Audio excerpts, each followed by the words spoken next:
Locally for the Carolinas. Locked down! This is the Rob Brown Show. Get robbed! Only on The Fan Upstate.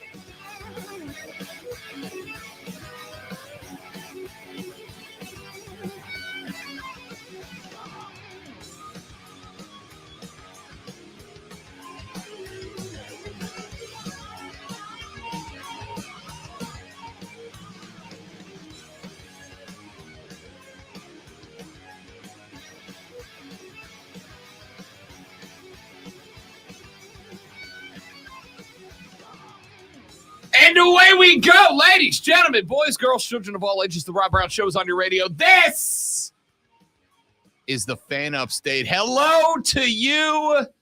And how do you do, ladies and gentlemen? How is life treating you today? Very well, I hope. My name is Rob Brown. It is so good to have you along for the ride on a Wednesday afternoon. We have so much to talk about, so much to get to, so much to discuss, debate, and otherwise kick around between now and noon o'clock when this edition of the Hall of Fame caliber show that is the Rob Brown Show goes off the air. Joined today as the great one, Zoe, is getting his butt kicked by cartilage something. I don't know what's going on. But hopefully he'll be back sooner rather than later. Sitting in the seat of the great one today, driving the show, steering the ship, is our boy Brandon here in the house. How you doing, big dog? I'm doing good. How about you? Good, man. Good. Glad Let's to get have a you. good day. Hopefully, we're going to find out. Better for us than Lonzo, but, Yeah. we'll find out. We're sending our thoughts to you, Alonzo. Yeah, man. Get better. Get better. Please. Because Brandon's like, otherwise I got to be here early, and it's loud. I get it. Busy day on the radio broadcast today. We've got a lot of stuff that we need to get into, and we are going to be wham, bam, thank you, ma'am, and it all the way through the whole thing coming up over the duration of the show today. We've mentioned it a couple of times. Today, we will get into it. Clemson has added not one, not two, not three, but 4 new players to its basketball program via the transfer portal. Now, I have heard this described as a job-saving maneuver for Brad Brownell, but is it? Are the numbers there to support that as a possibility? We're going to discuss that later on in the show. Is it time for the Gamecock baseball program to push the panic button? They have lost not 1, but 2 Southeastern Conference baseball series back-to-back, including a sweep at the hands of Kentucky, but it gets worse than that, ladies and gentlemen. Yesterday, in a midweek game, a game that by all considerations should have been considered a get-right game. Like a walk in the park? Yeah, literally a walk in the ballpark. You should have been able to walk into the park and win the game against the University of North Florida. Now, I'm from Florida. I know most of the universities in Florida and where they are. I got no clue where North Florida is or what North Florida is. I know they're the Ospreys, and that's only because late last night when I popped on Twitter as I was doing my nighttime show prep, I saw South Carolina loses midweek game to North Florida, the lowest RPI loss that the Gamecocks have suffered so far this year. Not a great look. What the hell happened? What is going wrong right now for a team that just a couple of weeks ago climbed all the way up to number 3 in the baseball polls and was expected to not threaten but almost solidify a regional hosting position and potentially a super regional berth? We're going to talk about that coming up later on in the radio broadcast as the Ospreys upset the now number 6 and soon to drop South Carolina Gamecock baseball program. We have got a lot of Carolina Panther talk to get into on the radio broadcast today. A handful of stories that we need to address. Number one, Scott Fitterer has said there is no timetable to naming Bryce Young QB1. In fact, went so far as to say that Andy Dalton will begin the year as QB1 this year, which, by the way, is the right call. We'll talk about that. Now, that's not to say BY can't supplant the Red Rifle as QB1 before the beginning of the year. There's a lot of preseason football between here and week 1 of the National Football League calendar. But as of right now, the Red Rifle is QB1, BY is number 2, and there doesn't seem, according to Fitterer, to be a timetable to make that flip. Rich Gannon, Super Bowl caliber quarterback, said that is the right way to handle it, and I agree with Rich. We're going to talk about that a little bit later in the show. We have got a list of players from around the National Football League that have been discussed as breakout players. And there was one on that very short list belonging to the Carolina Panthers. And I agree that this individual is a breakout candidate, potentially even a comeback player of the year in the National Football League, so long as he's not hampered by injuries again. But I actually think there's one other player on the roster that could be mentioned on that list as well. We're going to talk about all of that later on in the show. Deion Sanders, I meant to get to this yesterday. I ran out of time / also. Lonzo works 22 jobs here at the studio, which means that I had to do 23 yesterday playing the role of Zoe. So I did not get a chance to step into this, and we're going to talk about this later on in the radio broadcast. But Deion Sanders has had a massive amount of roster turnover. He had a ton of transfers out. He has got a bunch of guys that have followed him from Mississippi out to Boulder, Colorado. We're going to take a look inside the numbers, not just because of what's happening with the Colorado program. We're going to take a look inside the numbers for 2 other reasons. Number 1, something very interesting is happening in Las Vegas right now. Bettors are flocking to put money on the Colorado Buffaloes, not just as potential conference champions, but they're rushing to put money on the Buffaloes as potential national? What? Yes, that is the correct response, Brandon. That is the correct response. What? Listen, weed is legal in Colorado. I'll have what they're having then. That's the only explanation I've got for that. Yeah. So we're going to take a look at the roster turnover and the numbers of Which is this story. staggering. I don't get it. I mean, I get why Deion's doing it. I don't agree with it, but I get why he's doing it. It's a new philosophy. It's something we've never seen done before. And frankly, up until last year, it's really not something you could have done. But now it is. Deion's doing it. We're going to talk about if it's going to work. We've got news out of the National Football League coming up later on in the radio broadcast. The NFL's schedule release is tomorrow evening, ladies and gentlemen. And you're going to learn a couple of things. Number 1, we're going to learn, actually, we have learned, what teams are going to Europe this year. There were a few that were reported earlier in the week as potential European trip takers that are not on the list, and a couple that weren't that are. We have now got the European schedule put out. We're going to tell you who's going over on the other side of the pond later on in the show. You're also going to learn tomorrow that all 4 teams in the NFC South are inside of the 11 easiest schedules in the National Football League based on winning percentages and records of common opponents from last year. That sounds great. Sounds phenomenal. The Saints have an easy schedule according to win records and percentages. So do the Cats, so do the Birds, and so do the Bucks. But it's not quite time to start popping champagne based on that fact, ladies and gentlemen. It's not quite time to celebrate that. We're going to come to that later on in the radio broadcast. And out of the National Basketball Association, couple of good games last night. The Nuggets get it done against the Suns. and the 76ers beat the holy dog snot up out of the Boston Celtics. It was the worst performance of the Boston Celtics in these playoffs so far. And Joel Embiid took full advantage of that. We're going to talk about that. The Golden State Warriors have their back against the wall. Game 5 is going back to San Francisco, and the Dubs, the defending national champions, are facing elimination in this game.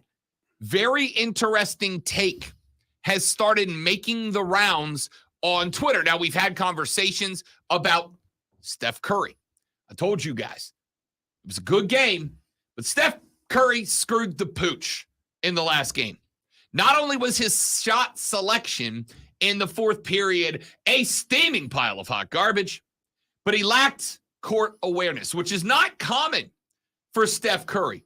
But it certainly felt to me, at least in that game, we'll see if it turns to be true in Game 5, that Steph Curry, a four-time NBA champion, was feeling the pressure placed on him by LeBron James, Anthony Davis, and Lonnie Walker IV, noted superstar Lonnie Walker IV, was feeling the pressure, and he caved.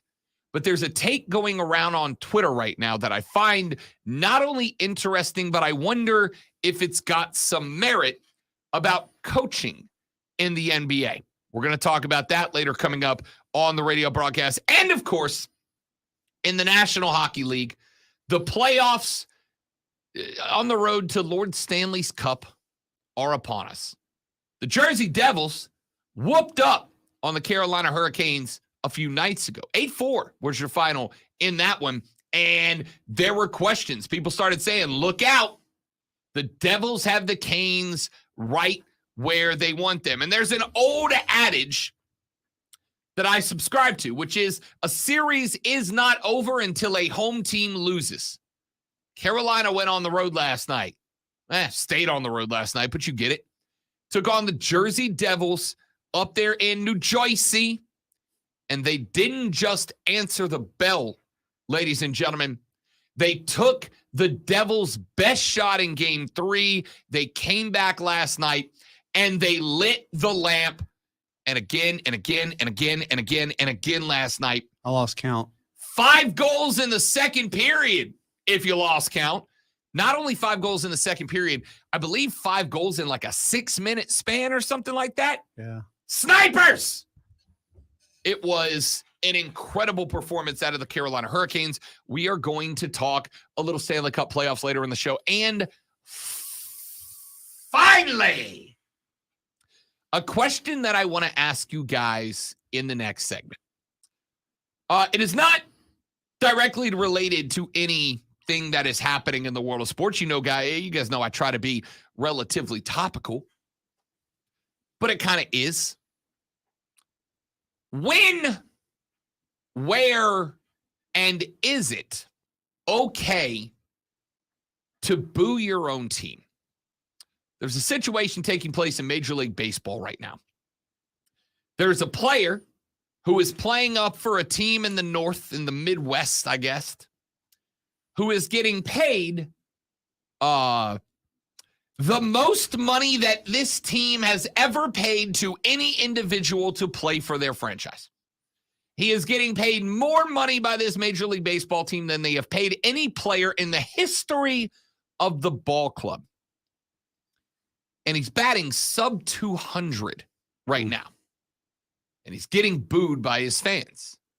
So, when, where, and is it okay to boo your teams? Is there a point in time where it is okay to express your displeasure audibly to the team, to the players that you otherwise support? I want to ask you that when we come back here in just a minute. This is going to be a busy show today, ladies and gentlemen, so don't go anywhere. Join us on the live stream at facebook.com/thefanupstate. Join us on the live stream by going to YouTube and searching and subscribing to the Fan Upstate. And join us by going to Twitch and searching and subscribing to the Rob Brown Show. We're running to a break. We'll be right back. I am Rob, Brandon filling in for Lonzo today. Ladies and gentlemen, you're listening to The Rob Brown Show. You're listening to the Fan Upstate. Cool. All right, guys, got a live read right here. We'll be right back. Don't go anywhere. Listen on demand.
Granger, for the ones who get Hey, it look, done. Captain America, Chris Evans down the halls Sponsored on the by stream with Jeff us. Martin Auctioneers. Don't miss the Jeff Martin Auctioneers Automobile Auction in Pelzer on Saturday, Josh, you May must get, 13th, featuring cars, forced trucks, during the season, my SUVs, man. boats, motorcycles, RVs, and Got 'em. more. Bid your way live on site or More online at regular thing. There it is. jeffmartinauctioneers.com. Experience the difference. License 4283. Get in the game on the Rob Brown Show. Only on the Fan. The Fan. Upstate. Welcome back, ladies and gentlemen. The Rob Brown Show's on your radio. It's the Fan Upstate. I am Rob. Brandon playing the role of the great one, Lonzo, today. We appreciate the time and effort. So when is it okay? Is it okay? How is it okay to boo your team? There's a story taking place right now. The Minnesota Twins spent a lot of money to bring in Carlos Correa. Carlos Correa was supposed to be the missing piece. He was going to be the guy that fixed the problems for the Twins. Instead, Carlos Correa in his most recent game went 0 for 5. That dropped his batting average down to 185. And alongside going 0 for 5, he single-handedly stranded 6 runners on base. Wasn't he the one that signed like 5 deals this offseason? $200 million contract back on January 11th. Yes, there were some discussions because he had richer agreements with the San Francisco Giants and the New York Mets. There were questions about the long-term health of his ankle. Both of those teams decided to back away from the table. The Twins stepped up and signed him to a 6-year, $200 million contract back on January 11th. And now, I wouldn't have signed him for that much. not if I know he was going to go 0 for 5 with a 185 batting average. Yeah. Not a chance. Stranded 6 runners on base for the Twins in their 6-1 loss to the Padres, and said he, quote, absolutely, end quote, heard the booing. In fact, didn't even blame the fans. He said, quote, I'd boo myself too with the amount of money I'm making if I'm playing like that, end quote.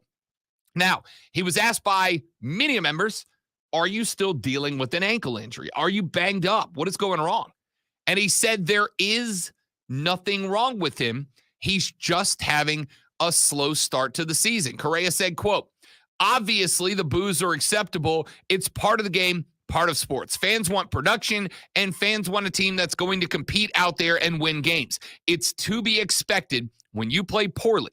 But at the same time, the work doesn't stop. I'm going to keep working and keep focusing on the things I can control, and the results will come. Now, the good news for Minnesota is that they're 19-17.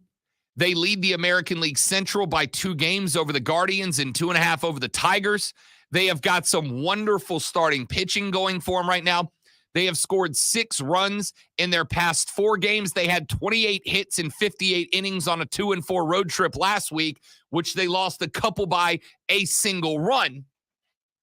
Problem is, hitting the ball for Carlos Correa just isn't happening.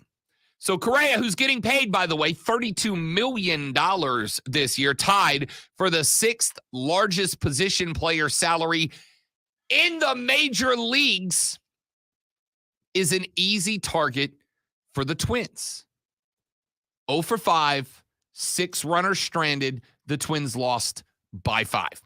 So my question to you is, as the Twins see the Boo Birds and some actual birds flying freely around their stadium right now, mostly directed at a single player, but really at the team for allowing Carlos Correa to continue down that stretch. Is there a time, is there a place where it's acceptable to dog your own team like that? I went, I'm from New Orleans originally, for those of you that don't know. And when I was a youngster, the Saints, my favorite NFL team, were affectionately referred to as the Aints. Ha, ha, ha, ha, ha, ha, ha, ha, ha. They're still the Aints. Nobody asked you, Brandon. Nobody asked you. Who's your team, Brandon? The Atlanta Falcons. Yeah. How many Super Bowls y'all working with so far? Oh, yeah. Well, we've heard that I'm just before. making sure. I'm just making sure. So, the Aints, fans would show up to the New Orleans Superdome with paper shopping bags over their head with the eyes cut out to see the game, and they would frequently draw big clown and frowny faces on the front. But as a cheerin', as a Ute, as Joe Pesci might have called me at the time, as a young one, I got taught you don't boo your team, right? They know they're bad. They're aware that they're bad. They know they suck.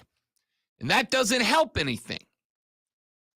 And ever since then, I've always kind of been on the bandwagon that booing the team isn't going to accomplish anything, right? If the team knows they're bad. But you're allowed to voice your opinions on them, though. I don't have a problem with that. That's what Twitter's for. That's what Facebook's for. It's what blogs are for. I got no problem with fans saying, this team stinks. No issue with that at all. But when you're doing it during a game, when you're doing it while the gals or the fellas are out on the floor, what do you think that's going to change? Do you think that Carlos Correa is 0 for 4 standing at the dish? He hears the boo birds come out, and Carlos Correa is going to go, damn, I'm getting booed.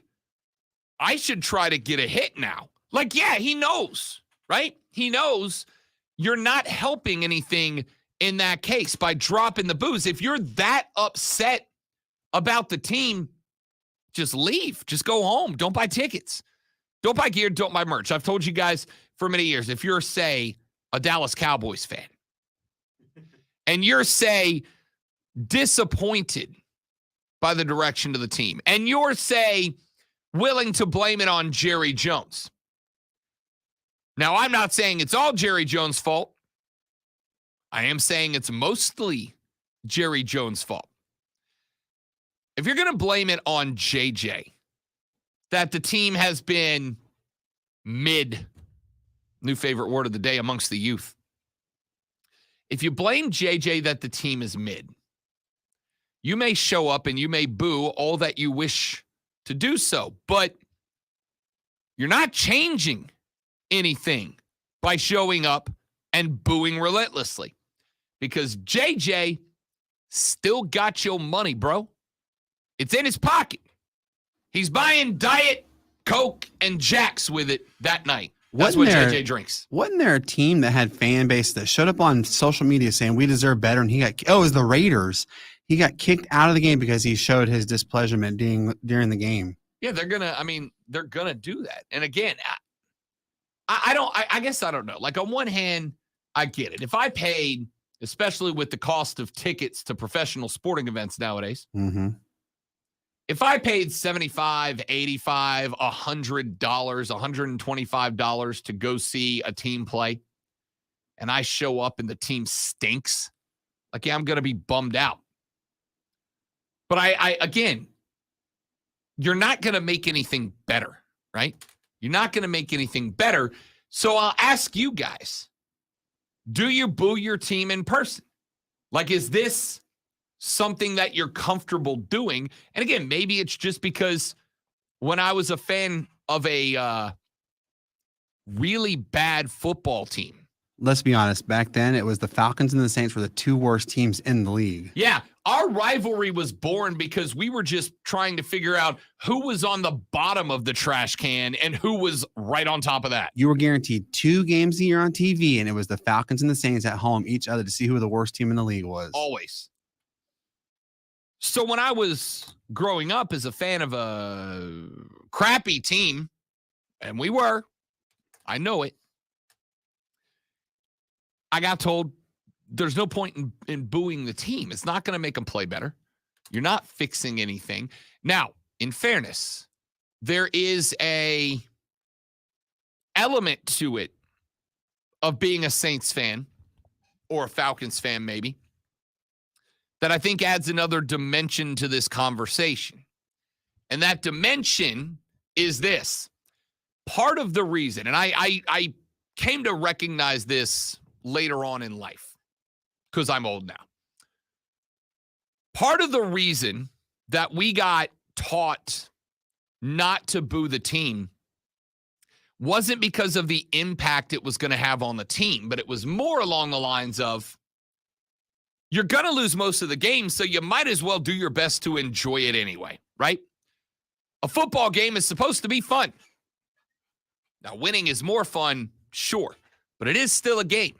And I think for me growing up with my team being hot garbage, just a dumpster fire of a franchise for so long, I think a part of it from me was if you go to the game and you get mad at the team and you spend the time booing the team, you're wasting precious minutes that you could be having fun, enjoying yourself, drinking a cold beer, eating the best nachos in America, Superdome nachos down in New Orleans. Like, you're wasting time not enjoying life when you're booing your team because they're bad. You know they're bad before you bought a ticket, so why would you go there to be angry at a football team? Just enjoy your life. And I know that not every team is like that, right? Not every team has been historically bad. A lot of teams have actually been pretty good. Pretty good.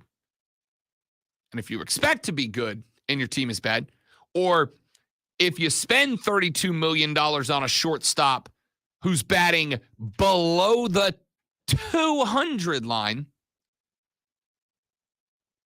where's the room for fun there, right? If you're expecting more. So, I don't know. Have you guys booed your team in the past in person, at a game, at a match, at a competition, at an event, whatever? Have you ever booed your own team, and what was the situation behind it? You ever booed your own team at a game before? Yes, I have. Why? Well, it was actually when the Atlanta Braves, they started their downward spiral after the hot 90s. They just were a hot mess. They didn't know what they were doing. And I was like, I paid to go because I was used to seeing the old style Braves. I went to a Braves game and they were getting trashed 13-2. I'm like, this is ridiculous. Why did I pay $30 to come see this? So I booed. I don't even remember who they were playing, but they were playing someone that's not that good. So this would have obviously still been during the Bobby Cox era. But like after Bobby Cox was being bad, when things got sideways. I get it. So I'm trying to think. I don't think I've ever done it before. And again, maybe it's, I don't know if it's because of my, like the way I was raised in a sports family, right? I was raised in a sports adjacent family. My mom loves the Saints. She's a big fan. Most of my Saints fandom comes from her, though my dad did too. But my whole family is Saints fans. And again, we were kind of always taught, don't boo the team because A, you're not going to do anything, but B, you're wasting time that you could be enjoying a game. And I don't know if that's just a me thing or if you guys are like, yeah, I'll boo a team. I don't give a damn. I don't care. If they suck, they suck. And I need to let them know. All right, let's take a break. When we come back here in just a minute, we got a lot of stuff we need to get into. We're going to talk some NBA on the radio broadcast today, including Chiney Ugwumake is one of, to me, the better basketball broadcasters. But she said something last night in her game breakdown of the Suns-Nuggets series that made me do the old Jean-Luc Picard facepalm. I'm going to tell you what it was when we come back. I'm Rob. Brandon filling in for Lonzo on the Rob Brown Show with a Fan Upstate.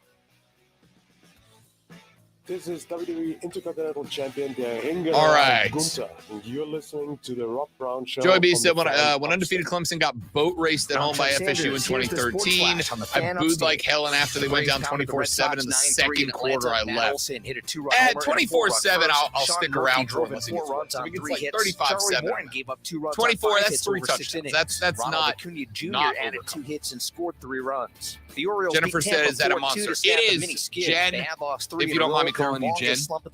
And I'll tell you why. Within 5.5 games of the Major because League Rays. Elsewhere, the yesterday, Phillies doubled up the Blue Jays 8-4. The Reds beat the Mets 7-6. New York with 12 losses in their last. I got 15. the old notification from the boss man that Lonzo was going to be out, and I had to fly solo on the show. Beat the Devils 6-1 So I to had go one up yesterday. 3-1 in the best of 7. Jordan Martin And then with a this goal and morning, 2 assists. right as I was Carolina showing with a up to the 5-goal office, second period. I got it. Close the series out Got another Thursday night text. at Alonzo home. was out today. My boy Brandon Fan filling Upstate in is for your us. home for Furman And Brandon Paladin is sports obviously all very year good at the long. job. Download the Odyssey app, search but I for want Fan to Upstate make and sure listen that I anywhere am. on your phone. I'm Chuck Sanders with the Sports Flash on the Fan Upstate. Yeah, that From means the take Ingalls the Market take Studio, the Fan. Let me know if they're gone now. I want to make sure that I do everything correct on my side so that Brandon has less to worry about on his side. And this is the only way. I will also tell you, as I create more excuses for myself, Jen, that the lady friend is, she just came back from the Bahamas, and she gets sick every time she travels. She's going to murder me for telling you all this. But she's been having some congestion issues, which means that she snores like a bear the last 2 nights, which means I'm awake. So this is my fix-it juice. That's fair. That's fair, Joey B. That's fair. All right. Be back in 30 seconds. Hope so. It'd be weird if I come back and you're not. Actually, let me do this.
All right, dudes and dudettes.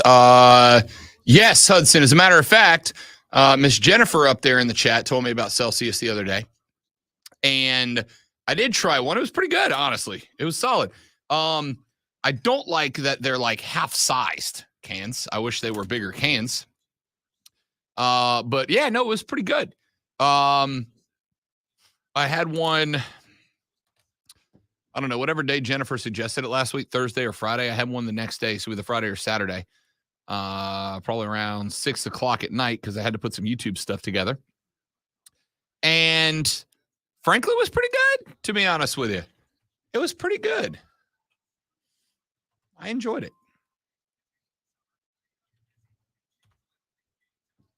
It might start working its way into the rotation. But today, I had to go with the old reliable, man. Had to go with the old reliable.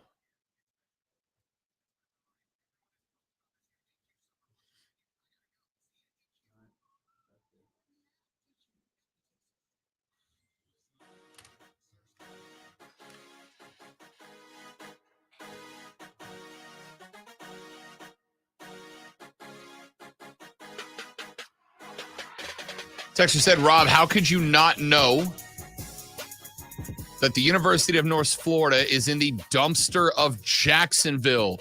Question mark, question mark, question mark, question mark, question mark, question mark, exclamation point, exclamation point, exclamation point, exclamation point, exclamation point. You get it. Here's how I didn't know that the University of North Florida was in the butthole of America, Jacksonville, Florida. Because when I was in Jacksonville, Florida, I recognized within 4 days that I had made a grave mistake. And at that point, I fell into the routine. There are 3 places in Jacksonville that are worth going. Jack's Beach, Daly's Place, that's where all the shows and the concerts and stuff happen, and TIAA Bank, which is where the concerts and obviously the Jags played. And outside of that, that place sucked. No, I don't have anything against the University of North Florida, except they're in Jacksonville, the butthole of America, the worst place maybe in the entire United States. Let me get to some stuff real quick. Let me do some NBA. Let me just do a real quick story. I've been telling y'all for a hot minute, Devin Booker is a star. Devin Booker is a dude I've been calling for a minute. The most underappreciated player in the entire National Basketball Association. Devin Booker has had an unbelievable playoff series so far. Devin Booker continued that streak back in the last game, back on the 7th, by going 14 of 18 from the field in Phoenix's 129-124 win over the Denver Nuggets. Now, Nikolai Jokic came back and balled out in game number 5, and the Nuggets are now up 3-2. The Suns on the brink of elimination. They've got to win a couple back-to-back. And in this one, Devin Booker wasn't quite as good. He only went 8 of 19, 4 of 7 from deep, 8 of 9 from the stripe for a combined 28 to lead the Suns. Devin Booker, through 5 games, has scored more points in any 5-game playoff stretch than any other player in the history of the league, with the exception of one guy. A guy you may have heard of, a guy by the name of Michael bleeping Jordan. That's it. The only guy to score more in 5 consecutive playoff games was MJ. That's it. What is Phoenix going to have to do to get over that hump? Oh, we're going to come to that in a minute. But I got to get this part of the discussion in first, Brandon. We're going to break the games down in the next hour. Here's a part of the discussion I got to have. The National Basketball Association is getting dangerously close to a point that they don't want to be at. LeBron James is 39 years old, and it's starting to show a little bit. Now, he's still a fantastic player, but if you watch the last couple of games, as the Lakers are up 3-1 on as the Lakers are up 3-1 on Golden State and about to bounce them from a playoff defense, if you watch the last few games against Golden State, late in the game, LeBron has slowed down a little bit, and he's needed some help. Now, there's nothing wrong with that. Lonnie Walker, the fourth, stepped up in the last game and provided that, putting 15 up in the fourth and effectively winning that game for LA. But LeBron James is not long for this association. I would suspect 2 more seasons. He will play probably next year, and then the year after that, because he has stated that his last career goal is going to be to play 1 year with his son, Bronny. If you missed the news, Bronny committed to USC. That would be the Southern Cal version. Alongside, just for bleeps and giggles, Dennis Rodman's kid as well. Anyway, Bron's going to do 1 more year in LA, and then he's going to do 1 year after that somewhere with Bronny. And then he's done. Steph Curry, arguably the other face of the league, is also got a few more years left in the bag, but Steph Curry is also entering the twilight of his career. Now, there are some superstars in the league. Giannis Antetokounmpo is one of those guys. And these are guys that are getting their play, getting their love on ESPN as well. Kevin Durant is not going to be forever in the league, etc. So the next step for the NBA is to be building the next generation of marketable superstars. Took me a long time to get to the point where I recognized that whether I like it or not, you have to market superstars to keep a league successful. Welcome to the content-driven era, ladies and gentlemen. If you want eyes on you, if you want eyes on your product, you must be constantly producing more content. It's true here on the broadcasting side. It's true for the NBA, the NFL, the MLB, etc. Now that's fine, because the NBA's got stars. But they got to start focusing on the next generation. And on top of that, those stars have to be great. Not good, great. Devin Booker is in that number. Devin Booker is great. But here's the problem the NBA has. I was watching night before last, I think, and Chiney Ugwumake, who is a basketball analyst for ESPN, was talking about D-Book. She was talking about the series that he's having, which so far, despite the fact that the Suns are now on the brink against the Nuggets, and by the way, the Nuggets last night were vicious. Vicious. Cold-blooded. That series is over. Sorry. Denver is just on a different level right now. But Devin Booker's being good. Chiney said about Devin Booker's series, quote, "This playoff run, it feels like a star is born." Now, that's fine. Except for, no. That's like going outside, staring at the sun and going, man, that's bright. Who knew about that? We all did. Well, at least anybody with any awareness at all. Kevin Ray is the voice of the Phoenix Suns. He hit Chiney back on Twitter with, I realize 60% of the country is asleep by the time many of Devin Booker's games are played, but damn, come on, star is born? Please, he's been doing this for 3+ years. Do your homework. Ask his peers around the league. Yep. At Clutch23 said, LOL, what? He's been good. Yup. At No Way Jose 420, bro, said, quote, he's been a star. You guys are finally paying attention because KD is on the team. And that, ladies and gentlemen, that's the problem. Because this guy is absolutely correct.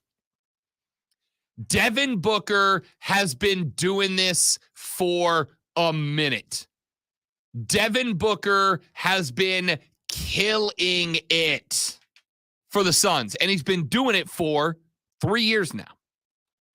But the problem is, because Phoenix is not an uber attractive team, they're not a big market. Phoenix is not considered a big market. It's considered a mid-market at best. Really a small market team. Because the NBA makes a critical mistake in that all they do is focus on the big markets. They focus on LA. They focus on Chicago. They focus on New York. They focus on Dallas. They focus on the big markets to the point that not only can they not create superstars in small markets, but when a superstar creates themselves in a small market, the small markets usually get a season or two before the rest of the nation starts clamoring for them to move to a big market team. Devin Booker's been doing this in the league for a while. This isn't new. This isn't a surprise to anybody who's been paying attention. The reason that people like Shanae are noticing it now is not because Book's doing anything different than he's done the last 3 years. He's not. He's been this dude the whole time. The reason they're doing it now is because Kevin Durant is there. Because Durantula, a guy that in his prime at Oklahoma City effectively got coerced into leaving. Where'd he go? Down to Houston, big market. He left Houston. Where'd he go? Brooklyn, big market. And the only reason he left Brooklyn is not because he wanted out of a big market. He left Brooklyn because that team is mismanaged as hell and imploded, destroying his chances to win a title. They've always been a mismanaged team. Sure. Back when Jason Kidd played on the team. The Nets imploded because their office is a joke and everybody wanted out. Kyrie wanted out. James Harden wanted out. Kevin Durant, everybody wanted out. And when KD wanted out, he went to the one place that was willing to pony up and pay him for effectively a rental. And that's Phoenix. But because KD was a big market superstar, and because there's drama surrounding KD, and this is a little bit on us, we got to be honest. We love some drama. We can all say we hate drama, but we all follow it. Because we love some drama, and because KD was a big market player, when he went to Phoenix, people started going, oh, can Phoenix do it? Can Phoenix get it done? Like Devin Booker hasn't taken the Phoenix Suns to the playoffs and deep to the playoffs multiple times. But because Kevin Durant is there, now people are paying attention. You could have been building Devin Booker as a bona fide superstar in the NBA for 3 seasons now. And he should have been. And I'm not talking about putting one of his layups in a commercial for a Tuesday night NBA on TNT game. I'm talking about Devin Booker should have been fronted as the next gen superstar for 3 years now. That's how good he's been. And you haven't done it. And you haven't done it because he's in a small market. So you're up at a point where LeBron's aging out, Steph Curry's aging out, Kevin Durant's a couple of years down the road, where this generation of marketable superstars are on their way out. Here's a cat you could have been pimping for 3 more years than you did. And the only reason you're doing it now is because Kevin Durant is there. Wasted opportunity, man.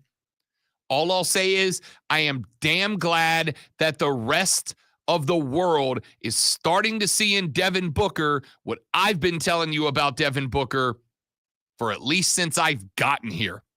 Let's take the top of the hour break, ladies and gentlemen. That's 1 in the books. Time flies when you're making Hall of Fame caliber radio, doesn't it? Well, man, Brandon filling in for the great one, Lonzo. I am Rob Brown. When we come back in the next hour of the show, we'll talk some Carolina Cats. A lot of Panthers news to break down. We'll get into that and more. Got some text to read from you guys as well. 71307 is the number. Start your text with FAN. Or call us on the Gilstrap Family Dealerships.com phone line at 844-326-3663. We're back after this on the Rob Brown Show and the Fan Upstate.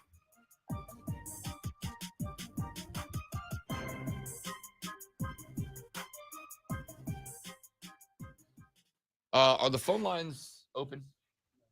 Okay. Open those up if you don't mind, please, and thank you. I'm glad we're talking about them because people are about. I think what is the over-under for you for thinking for Bryce Young? As far as starting? Mm-hmm. Oh, week 1. I think he's week 3.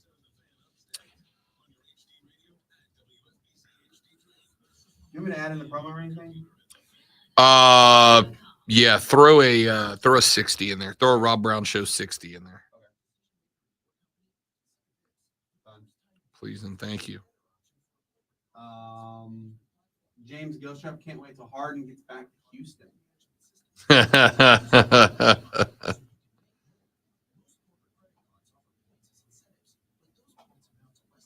And then Kevin Hines, what's up, Rob? Who's the guest? My name is Brandon. I'm actually a producer. I'm filling in for Lonzo. The great one is not doing too hot right now with his leg. So I get the privilege of working with Rob.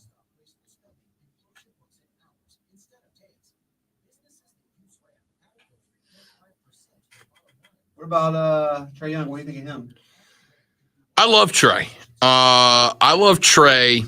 But Trae's got some work to do. Yeah. Trae gets some really exciting moments, but he's got some work to do.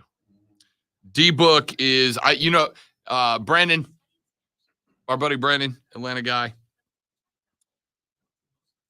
big Trae guy. And listen, there's some dudes that I genuinely love that aren't there yet. Trae Young is one of them. I love that cat. He's ice cold, but I need a more well-rounded game out of him first. D-Book has a very well-rounded game. He can shoot, he can score, he can pass, he can dribble, he can defend. Trae does not defend. But the only Trae is good right now is scoring. He can score in the flurry. And he's clutch when he does. He's clutch when he does. But I need you to be more than a clutch scorer down the line. I need you. He needs to play defense. Yeah, I need you defending. I need you assisting. I need you to be a point guard.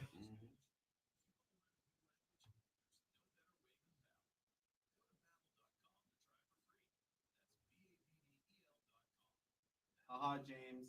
That 28-3 is getting really old. Disagree. It will never get old. Wait, when was the last Super Bowl y'all played in? What year was it? Don't worry about it. When's the last one you played in? How'd that go? Yeah. Did you hear that Mohamed Sanu might have come back to Atlanta? No, I did not. How old is Mohamed Sanu? I don't know, but it feels like he played when I was in middle school. He's trying. He said he wants to come back and help the young. I'm sure he does. And then they're talking about Julio. He is he's 33. He's not ancient, but they're talking about Julio might come back to Atlanta. Is he not under contract still? No, he's a free agent. Really? Mm-hmm. His injuries finally caught up to him.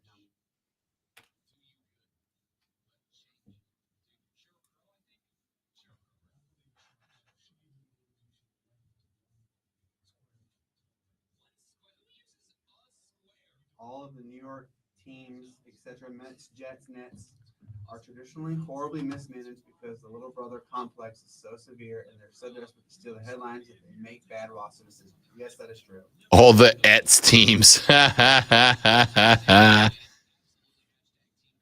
never thought of calling any of them the Ets teams. That's beautiful. Falcons fans is 92, and it does get old hearing that. I understand we suck losing that Super Bowl, but it's over. I'm overhearing it.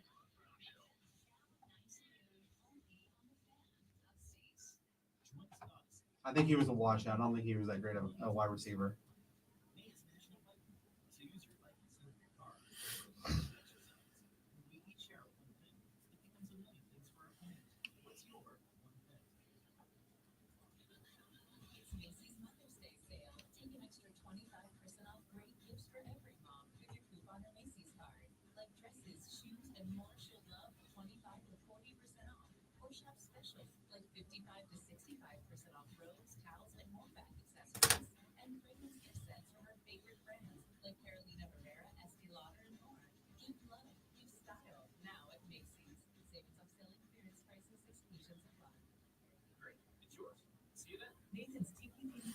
Sean Murphy hit a home run last night. No, sorry. Matt Olson hit a home run last night that I don't think's come down yet. Sean Murphy is a beast. Murphy's a monster. Olson is just When does that one other player at Oakland, Atlanta's talking about trading Vaughn Grissom for? why not? Oakland's just giving away studs right now. Soon to be the Vegas team. Here we go.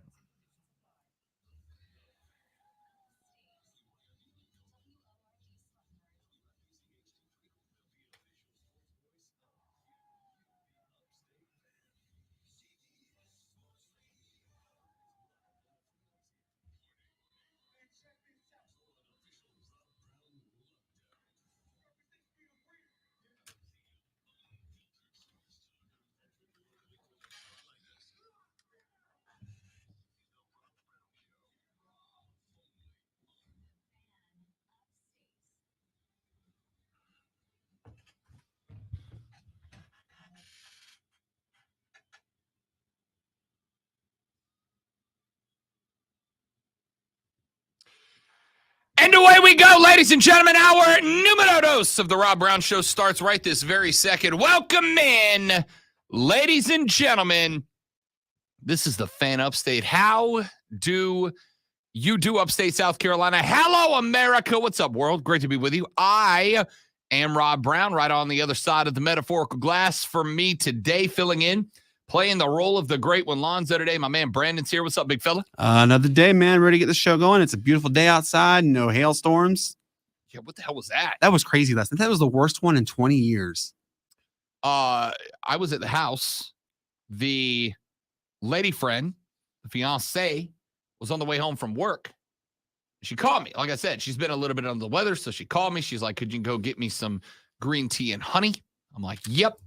And then she's in the car, and I just hear her go, what the hell? And I was like, what is happening? And she goes, something's hitting my car. And I was like, what do you, like another car? That seems bad. Yeah. And she said, no, it's hailing.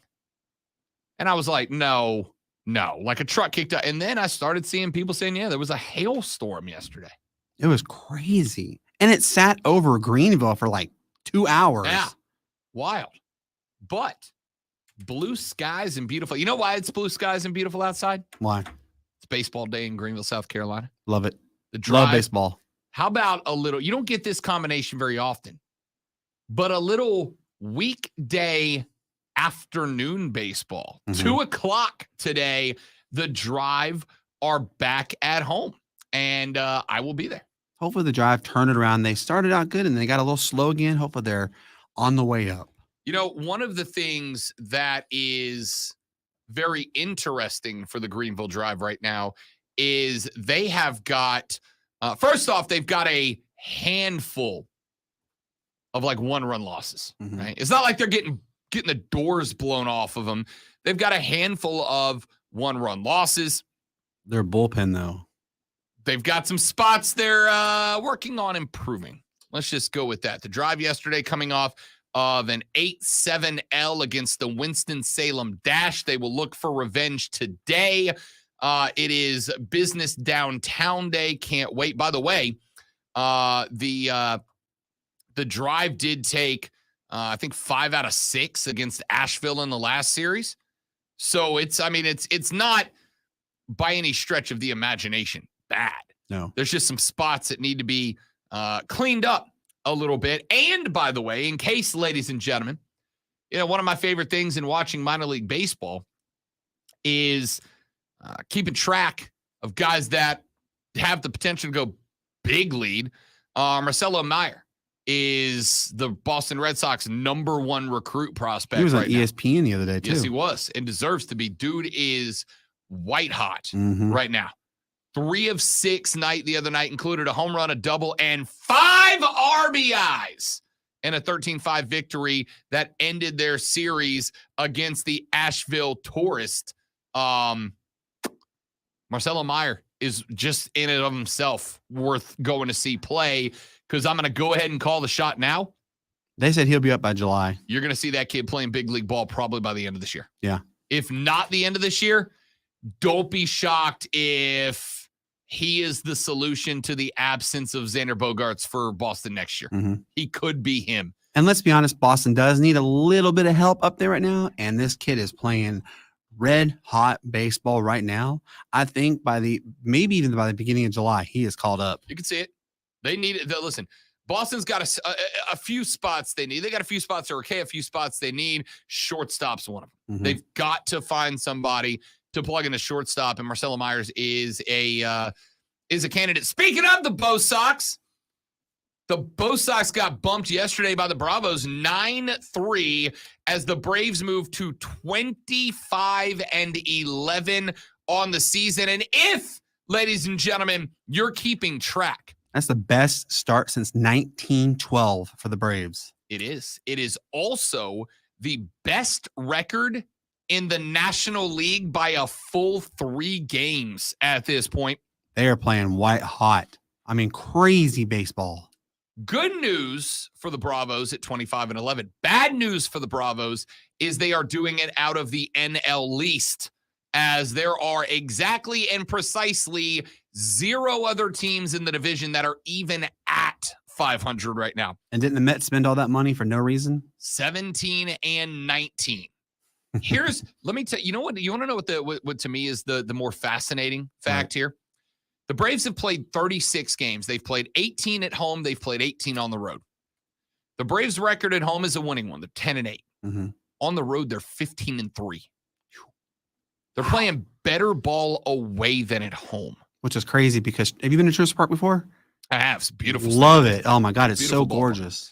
Truist Park has a really, really nice feel of being kind of right in between new age contemporary stadium with all the amenities and an old school classic ballpark layout. Reminds me a little bit of Wrigley. When I went, I thought I was at Wrigley Field. I get, it doesn't, so I haven't been to Wrigley yet. Mm-hmm. I went to Fenway a couple of years back. Last year, actually. Was it last year? Yeah, I think last year I went to Fenway.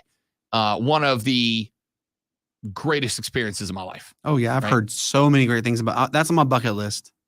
Fenway should go to the top of the list. I went to Fenway. We had a vacation scheduled to go to Boston, New York, Connecticut, back to Boston. And the first day we were in Boston, the now fiance, and this is part of the reason she is a now fiance, surprised me with tickets to see Yankees Red Sox at Fenway, sitting first base about 20 rows up. And not only that, but when we walked in, she picked the tunnel that dropped us into Fenway directly across from the Monster. So the first thing I saw was the Monster. Ooh. I had goosebumps, dude. I about cried. It was I would unbelievable. It was unbelievable. It's okay to be a grown man crying. And I don't care at all. Judge away. Fenway and Truist are obviously different feels. Like, I think they did a great job with Truist in giving it good demand. Like, one thing I will say about Fenway, and again, it was an incredible experience. And that ballpark is one of my favorite sports places I've ever been. But it's cramped, man. Like, it's a cramped stadium. They built that stadium in, 1520 or whatever it was. They built that stadium before the Pilgrims showed up. It's cramped. It's small. The seats are very small. I was going to say a big boy. I'm fat. All right. Stadium's not really meant for fat guys. That's why everybody in the Northeast is in shape, because otherwise you can't go to games. It's cramped. It's a small stadium, but there's so much history there that you don't care. You just breathe in. It's great. Mm-hmm. Truist is a much more open ballpark, but it is an open ballpark that still maintains a classic ballpark feel. Yep. Like, the stadium seats go up and look down, so you're not 200 yards off the foul line. You're right on it, even if you're in the upper deck. I think it's a great stadium. Did you ever go to the TED? I did go to, actually been to the TED. I went to Fulton County back in the day. Yes, I remember Fulton County. One caught on fire too. Yes, I've been at, by the way, the one game I went to last year at Truist, somebody pulled a fire alarm. Oh my It's like a goodness. 45-minute delay. Worst part isn't the delay. The worst part was that siren going off the whole time. All right. Anyway, Bravos find themselves 25-11, best record in the National League, second best record in baseball, and the only team that has got a better record active than them right now is the Tampa Rays, who are That's currently crazy. at 29-8. Now, there's two reasons for that, for their record. The first reason is that the Rays are a good ball club. Wander Franco, by the way, if you didn't see his ball flip last week, smooth, my guy. Took a routine grounder at short, popped the ball up out of the glove, Caught it. popped it up to himself, caught it, set it, tossed it, got the out. One of my favorite things in baseball is watching old baseball fans get agitated by young kids having fun. Hello, you're supposed to have fun. It's a game. I loved watching the old hats get mad at him for putting the style points out there. My thought would be they'd be mad at him if he didn't get the out, right? Yeah. Get mad at him if his team wasn't 29-8, 19-3 at home, 10-5 on the road. Be mad at him if the Rays weren't the best team in baseball. But you've also got Randy Arozarena. That meme mug is my favorite thing happening in baseball right now. Even with the injuries, that staff has been aces so far this year. I love this team. They're a fun team. They're young. They're energetic. They're exciting. They're all gas, no break, and I'm here for it. But I think it's also fair to point out that the Rays have also had the easiest schedule in baseball so far. Yeah. Then they play like, what was it? The Guardians or whatever? Yep. The Rays have had the easiest schedule in baseball. April was nothing for them. The majority of the teams that they played, with a couple of exceptions, have just been not great teams. Detroit, Washington, Oakland, Boston, 3-gamer against the decent Toronto team. Cincinnati, the White Sox, a 3-gamer against Houston. By the way, they dropped 2 of the 3. Now, Houston is Houston has massively come back to the pack. They are now sub 500. Back which to the is way they used to wild. be. Because 2 weeks ago, Houston looked like they were a World Series team. But didn't they say Houston is back to they're like the worst they've been since before they joined the AL? I don't know how long it's been, but the Astros are currently at 500 after a win yesterday and tied for third in the AL West, which is not a great division. No. The Rangers are leading it right now. They had a 3-gamer against a 4-gamer against the White Sox, who were terrible. 3 against Pittsburgh. They had 3 against New York, but this was at a point in time where Aaron Judge was not in the lineup, so the big bats weren't there. And they are currently in the midst of a 3-gamer against the Baltimore Orioles, who dropped 2 out of 3 against the Braves last week. I'm not saying the Rays aren't good. The Rays are very good. Again, I don't care if you only play the Oakland Athletics. To get to 29-8 is freaking impressive. But they got to 29-8 against the easiest easiest March and April schedule of any team in baseball. Now we're going to see if they get caught a little bit. All of a sudden, the Baltimore Orioles are 23-13, 5.5 off. The Jays are 21-15. But the Jays are very inconsistent. The Jays are inconsistent, but I think that is something that gets worked out with time, because they did this last year too. They started off inconsistent, and then about a quarter of the way through the season, the bats woke up, Batista and the Jays started slamming, and then the next thing you know, they're threatening the Yanks for the AL East. By the way, speaking of the Yankees, the worst team in the American League East right now is 20-17 and has been injured as much, if not more, than Atlanta, who has been struggling with the injury bug this year. The AL Beast worst team, the Yankees, would be the AL Central's leader, and they would be second in the AL West right now. Did you see there's an investor wanting to move the Rays to Orlando? He's building a $3 billion baseball stadium right now.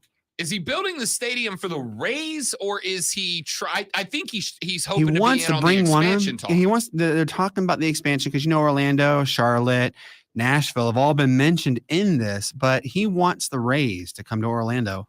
The Rays aren't moving. No. The Rays aren't moving right now. They're 100 miles from St. Pete. Listen, the Trop. Have you been to that stadium? It sucks. It's terrible. It sucks. It's so antiquated. The Trop is saved only by the cesspool that is the Oakland Coliseum from being called the worst baseball stadium in America. It's trash. It's hot garbage. Here's what's interesting. Talked about this on the show a couple of weeks ago. The Oakland A's, we obviously now know are moving to Vegas. So the A's bought property in Las Vegas. They're moving to Vegas probably, I believe, 2025. So when the A's moved to Vegas in 2025, that is step one. Step two is expansion. And baseball is likely going to add 2 teams. And there's been a lot of discussion about where those 2 teams are going to go. The leading candidates, words are hard.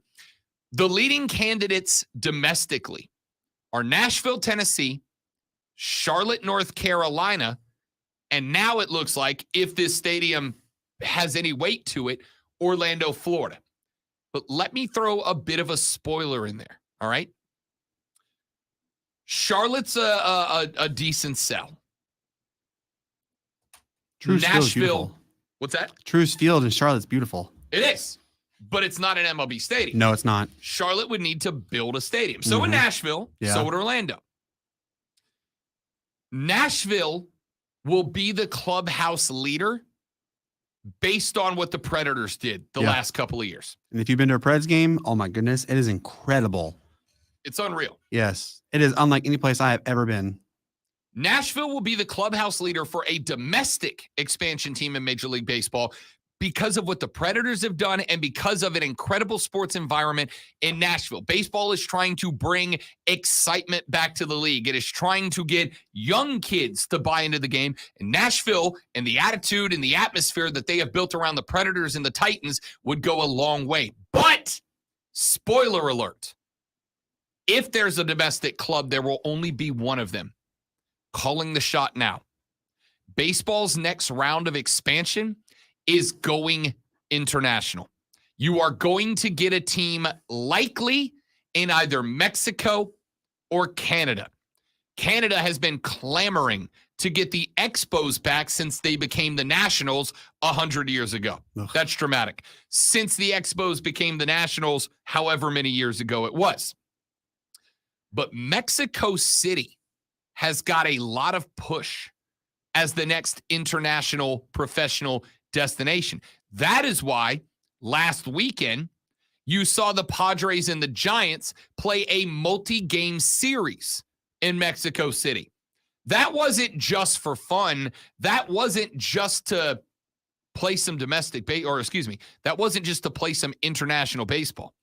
They played that series down in Mexico City as a tryout for Mexico City. They know what baseball in Montreal looks like. Yes, it's been a handful of years since it's happened, but you know you're going to have some pretty good support if you bring back a team to Montreal, whether you call them the Expos or not. Mexico City was a tryout. Mexico City, much like the NFL playing games in Europe, and we're going to come to that in the next segment, Mexico City was a tryout for Major League Baseball. Can we successfully pull off games there? Will the Mexicans in Mexico City embrace teams, show up, and really get into it? And the answer is, oh yeah, they did. And not only did they, it was a fire environment. Doesn't hurt the fact that in game one, the Dodgers and the Giants combined for about 13,000 home runs in a couple of games. It worked. It worked. When Vegas gets their team out of Oakland, an expansion happens, which is the next target for Major League Baseball. You will likely get one club domestically. Nashville's my prediction, though that's not a guarantee. And you are going to get an international club. I think it'd be great to put it in Montreal. I think it'd be great to give the fans the Expos or whatever they're going to call them back. But Mexico City put together a wonderful environment. And if they can get the handshake agreement done with the Mexican government, do not be surprised to see Mexico City land the first international Major League Baseball team since the Expos left Canada. Yes, I know Toronto as a team. I meant new. You know what I meant. Shut up. We're back after this on the Rob Brown Show and the Fan Upstate.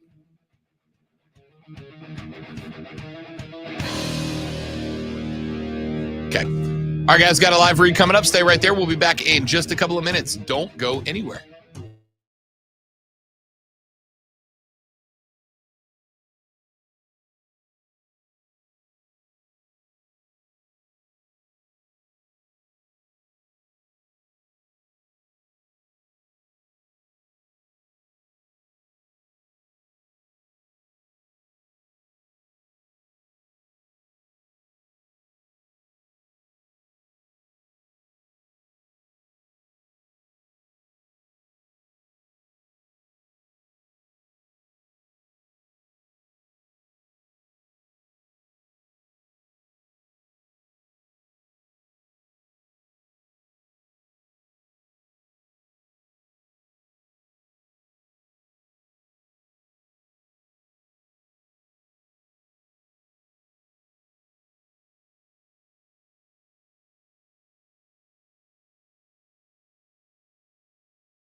All right, we're back, dudes and dudettes. Thanks for hanging out.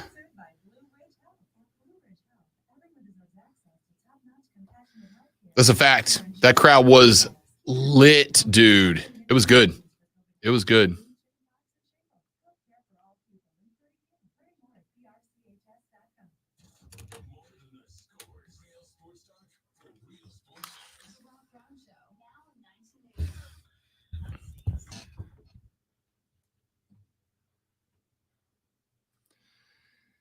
The Rob Brown Show continues. It is the Fan Upstate, ladies and gentlemen. We now know, speaking of international professional sports based out of the United States, we now know our NFL schedule.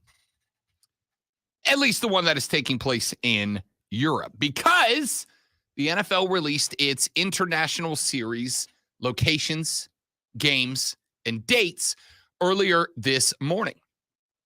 It will open on October 1st, a very early morning for Brandon and Brandon, the show's Falcons fans, because the Falcons will be on the road in Wembley Stadium taking on Trevor Lawrence and his Jacksonville Jaguars. Ooh, that's going to be a good game. Bright and early, baby. Yep.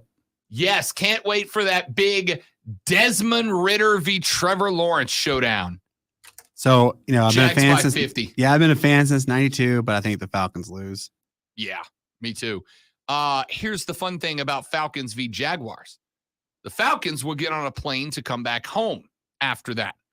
The Jags won't, because they're running another game 7 days later on the other side of London at Tottenham Hotspur Stadium when they host Josh Allen, and his Buffalo Bills. That's in Germany? No, that's in London as well. Oh, wow. The Jags are playing 2 in London this year. They were supposed to do it back in 2020. However, we all got a little busy back in 2020 doing nothing at all but watching football without fans due to the pandemic. The international series was canceled. So Jacksonville will make good on the 2-gamer in London, which is not the topic of this segment, but I'm going to say it anyway. Just further proof that the NFL is moving a team to London. That's not a question to me anymore. That is not a prediction. That's a spoiler. The NFL's moving a team to London, and I'm going to go ahead and tell you, Shad Khan is taking the Jags to jolly old England. And he's even come out and said he does not like having the team in Jacksonville. Did he say that? Yeah, he said that before. You know why? Because Jacksonville sucks. All right? You say it's the butthole of America? It sucks. It is the worst place. So the Jags are going to move to London. And the fact the Jags are the only team that are playing 2 games in the same year in London is further proof of that. Now, the Jags do have a little incentive in this. Because of the fact that they're playing 2 in London, they reached an agreement with the National Football League to be exclusively responsible for this game, which means that the Jags 2 games are being run by the Jags, which also means the Jags will keep all the profit from these 2 games. So while these are roadies and these are taking place over in London, these games will be run by the Jacksonville Jaguars. Now, why would Jacksonville be willing to do this? Is it a good idea to send your National Football League team to play back-to-back roadies, even though you'll be listed as the home team in one of them, on the other side of the pond for 2 gates for the revenue of tickets sold for these 2 games? No, not at all. The reason that agreement got reached by the National Football League is so that the Jags could learn how to run a game in London. Why would they need to run a game in London? Why would they need to go through that experiment? Because the Jags are going to be the London Jaguars or something. The Beefeaters, the Silly Towers. Nannies. Remember the Silly Nannies? Yeah, whatever they're going to be called. Please name them that. Within the next 3 years, The Jacksonville Jaguars are going to be the Jacksonville Beef Eaters or the Jacksonville Towers or the Jacksonville Blood Sausages or whatever they're going to call them. The Jaguars are taking over a contract to run 2 games in London because the Jacksonville Jaguars are going to London. It has been Shad Khan's goal, I think, since he bought the team. It has been the NFL's goal to expand into London, and here's the deal. Jacksonville, aside from being the worst city in America, if the team is pedestrian, Jaguars fans don't show up. I've been there when the team was bad. In fact, in 2018, 19? Whatever year it was that I was there, I've forgotten, blanked it from my memory. The Saints played a game at Jacksonville. The little brother and the Madre came over. We went to that game. I bought 3 tickets to that game for like $60. Wow, that's like giving it away. Yeah. When they are bad, all right? When they are bad, Jacksonville doesn't show up. Now, Jacksonville has a total population. Now, this does not include the metro, but as somebody who lived there, regrettably so. Jacksonville's a big city in terms of population. Downtown Jacksonville has a population of less than 1 million. It's like 950-something thousand people that live in downtown Jacksonville. If you include the surrounding metro, it goes up over 1.5 million, except for everything in Jacksonville is 30 minutes away from everything else. Town center is kind of like the retail shopping district. Mhm. It is like 27 minutes from Jack's Beach. Jack's Beach is like 30 minutes from downtown. It's a very spread out place. That's kind of like Atlanta. Everything inside Atlanta is always an hour out. Yeah, but I mean, if you're downtown Atlanta, there's stuff to do. Yeah. There's nothing in downtown Jacksonville. It is a football stadium. It is a concert venue. And then it is like 30 soulless, entertainmentless, funless skyscrapers, and that's it. Okay. That's no. it. There's nothing there.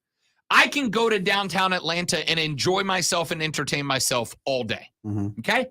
You go to downtown Jacksonville, the only entertainment is whatever you're listening to in the radio when you're leaving downtown Jacksonville. That's it.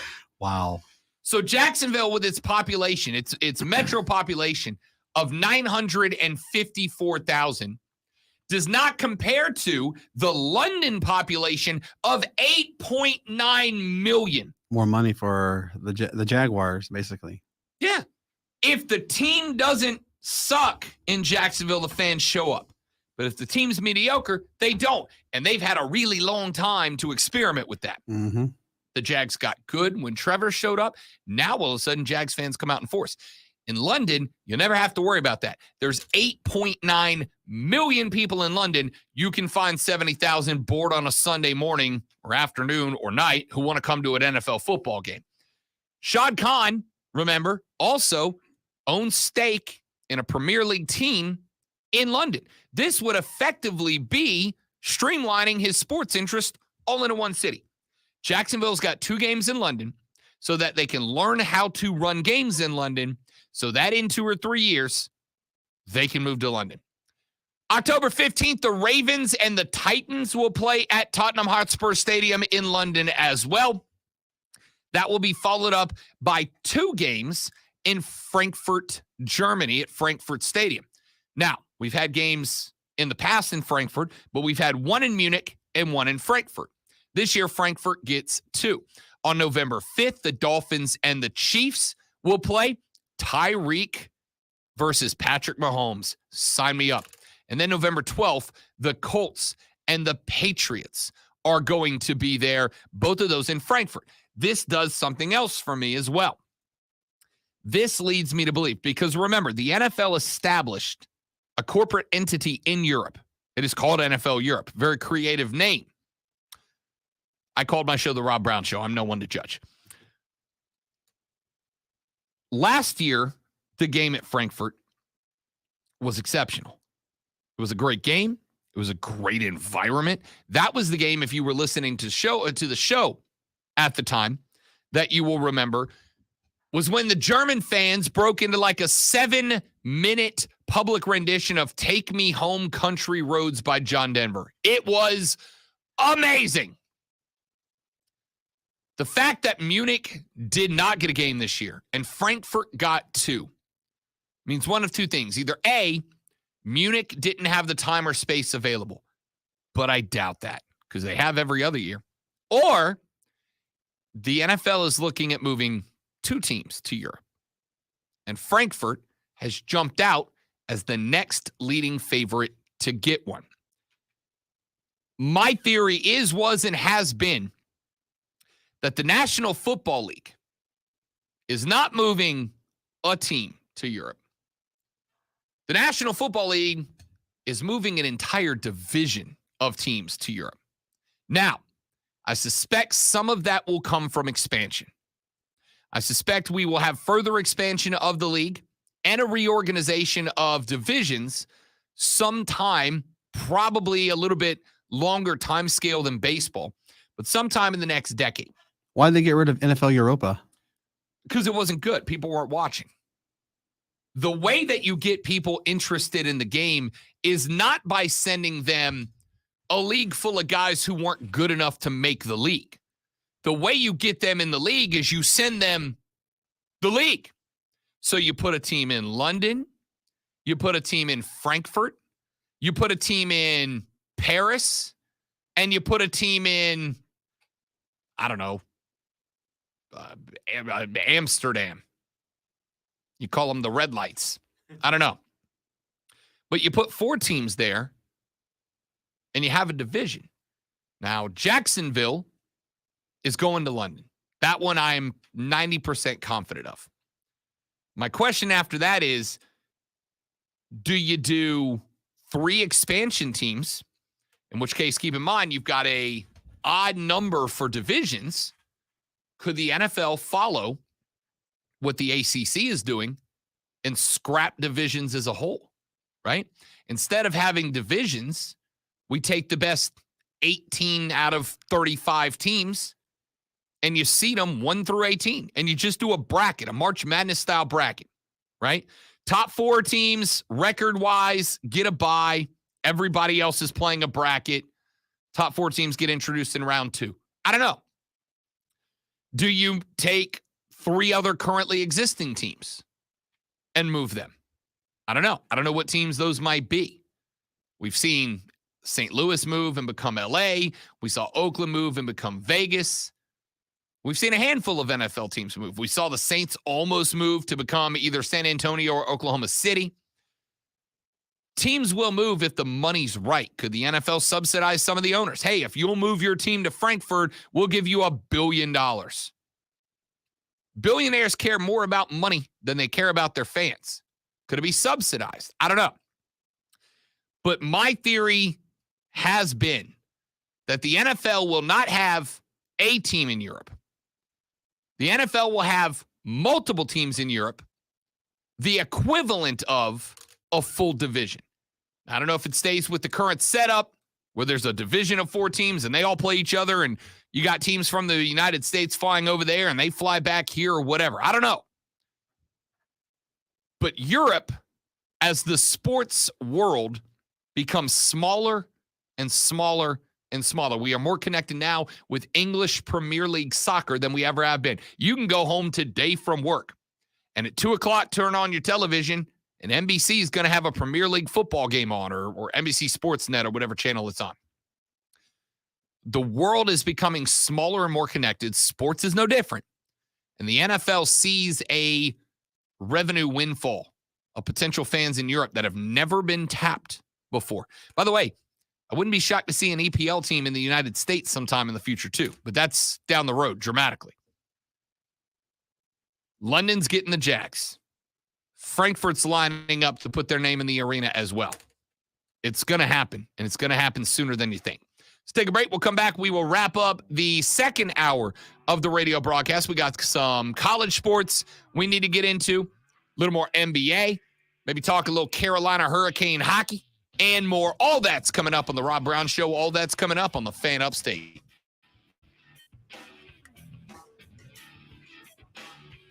All right. All right, guys, got another live read coming up. Stay right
All right, dudes and dudettes, we're back.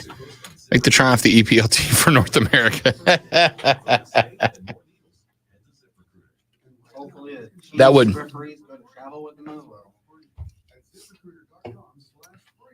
We're not letting go of that, are we, America? I heard the Triumph games are pretty cool. They're a blast, man. You should come. They're a lot of fun. They're a blast.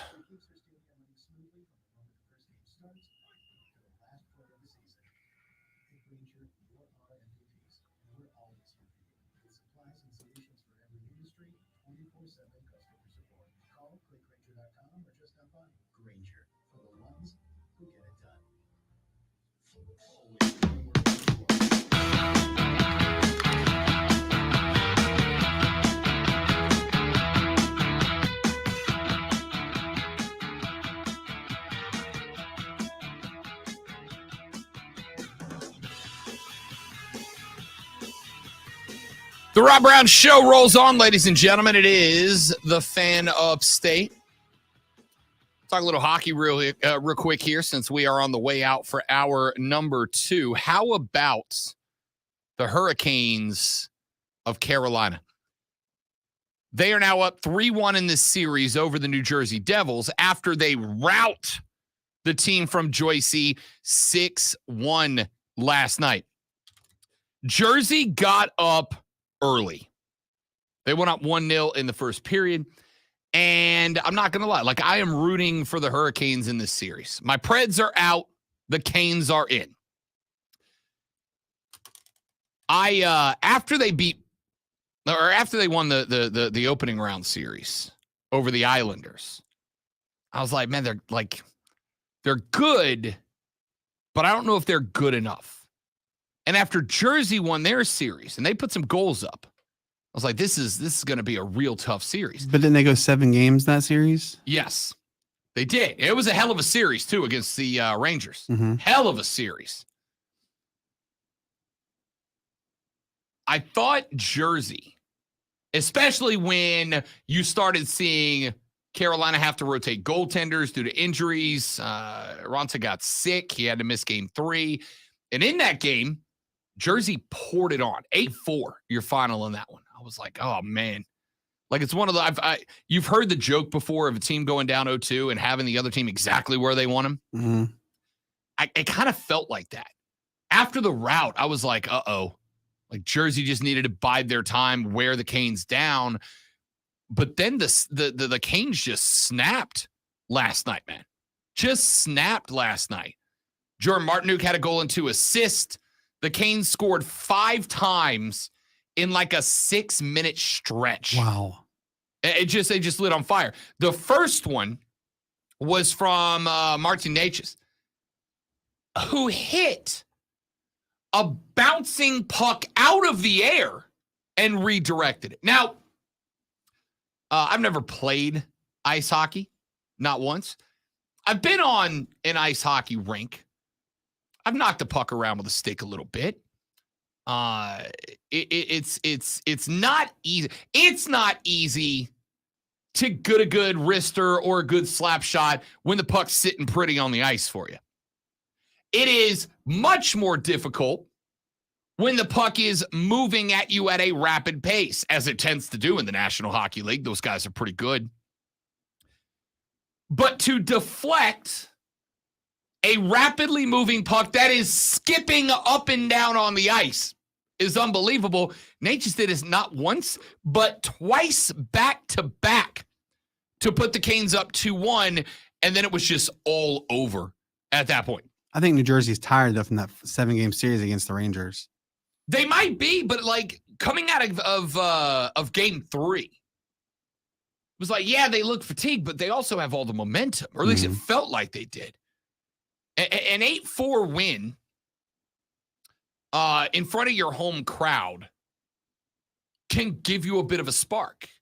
And I thought Jersey found that spark. I was like, this is going 7.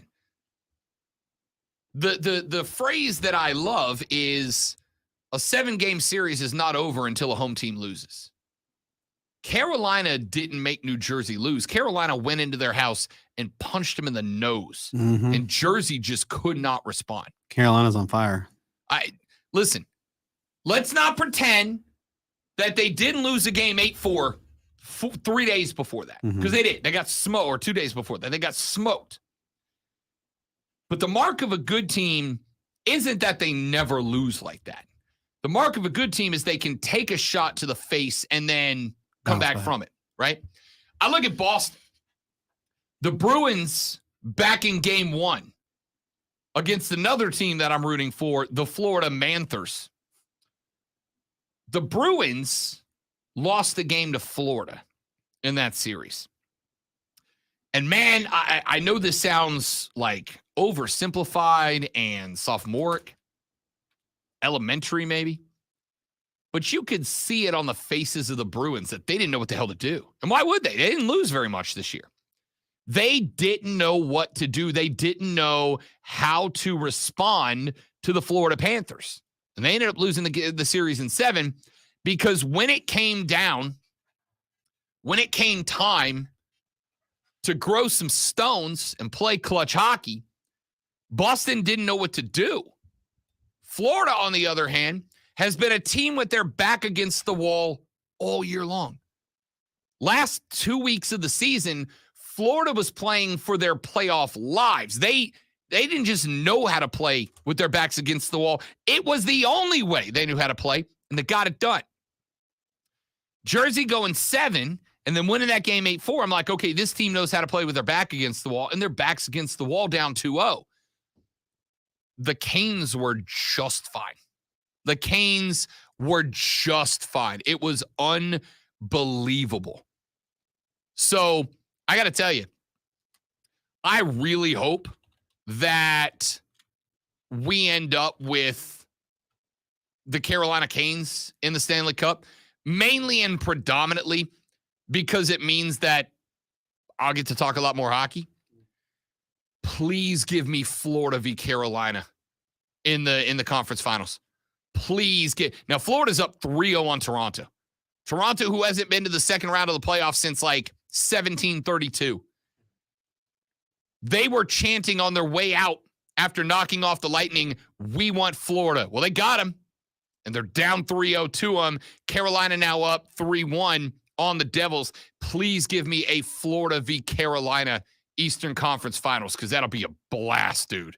A blast. Stars and Kraken tied up at 2 apiece. Edmonton v. Vegas. The Knights are up 2-1. They'll get their game 4 going tonight. Stanley Cup playoffs are the best, man. Stanley Cup playoffs are my second favorite postseason in sports, behind only the college baseball playoffs. Let's take a break. We'll come back. Hour number 3 is around the corner. Don't go anywhere. My name is Rob Brown. My man Brandon filling in for the great one, Lonzo. We are back after this, ladies and gentlemen, to the Rob Brown Show in the Fan Upstate.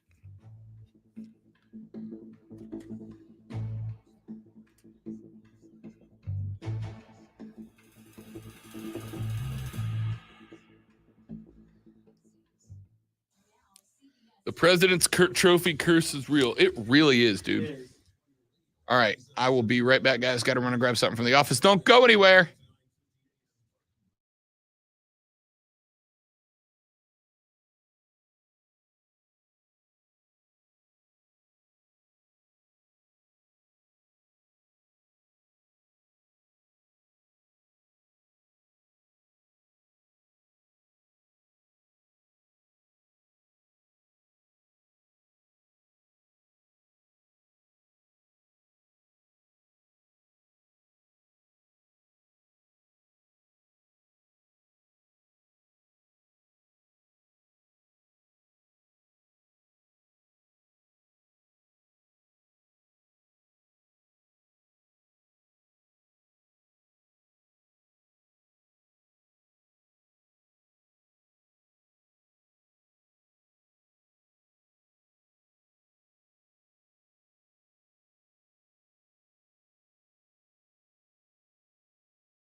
I went down to Tampa the second year of the Lightning's existence. And it sucked, man. Like, they weren't good at the time, but like there were maybe 5,000 people in there, maybe. We literally, like, usually you hear this as a joke. We literally picked tickets up off the ground outside. Like, the scalpers just quit. So we went, and it was my first NHL experience, and I was just like, I was underwhelmed. In fact, it put me off of being a hockey fan for a couple of years. I grew up a Red Wings fan only because my babysitter, Miss Angela, was a Red Wings fan. And whenever she would babysit me, if the Red Wings were on TV, I got to stay up late and watch them. And also, like every other man, I had a crush on my babysitter. Anyway, I grew up a Red Wings fan, and then I just kind of fell out of hockey. And then about 4 years ago, maybe 5 years ago, I went to a Predators game in Nash Vegas, and it blew my mind, dude. Like, it was like a college football game environment. And then I watched hockey. Nashville's great. Nashville's one of America's underappreciated cities. But I went to a Nashville game. I had a ball. I had a buddy of mine who worked for the marketing team for the Preds, and he invited me to a game and put me up in the president's box. I got to meet the owner. I was in the box next to the offensive line from the Tennessee Titans, who were funneling beers through a dead catfish. Like, they would hold the catfish up to their mouth, and then they would have beers poured into both gills and chug them, taking off their shirts. Like, it was always so much fun. And then I was like, okay, hockey's good. Now, Pensacola had a minor league team, an ECHL team that I had gone to in Pensacola for years, but that was really just like something. It's fun, but it's just something to do. I didn't really love hockey. And because of the Preds, now I love it. I lived in Tampa, and, the Thrashers are gone. Yep. So I was like, I need a team to cheer for. So I went to Amlin Arena, watched Lightning, and I had a blast. And I've cheered him on since, and I still think he is one of the best goalies in the entire league, Nanji Vasilevsky. But Vasilevsky was a player, man. I was bummed that they lost to the Maple Leafs, but the Maple Leafs are going to get swept out of the playoffs. Yeah.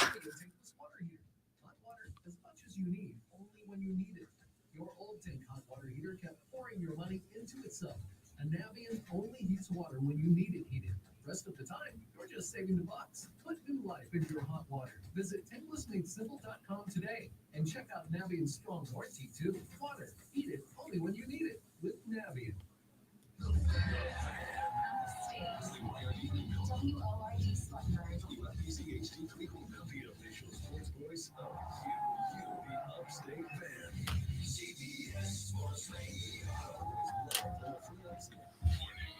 And check this out. For an official Rob Brown rundown. Represent Peter Williams. Yeah. Unfiltered sports talk. Manufactured locally for the Carolinas. Lockdown. This is the Rob Brown Show. Yeah. Only on The Fan Upstate.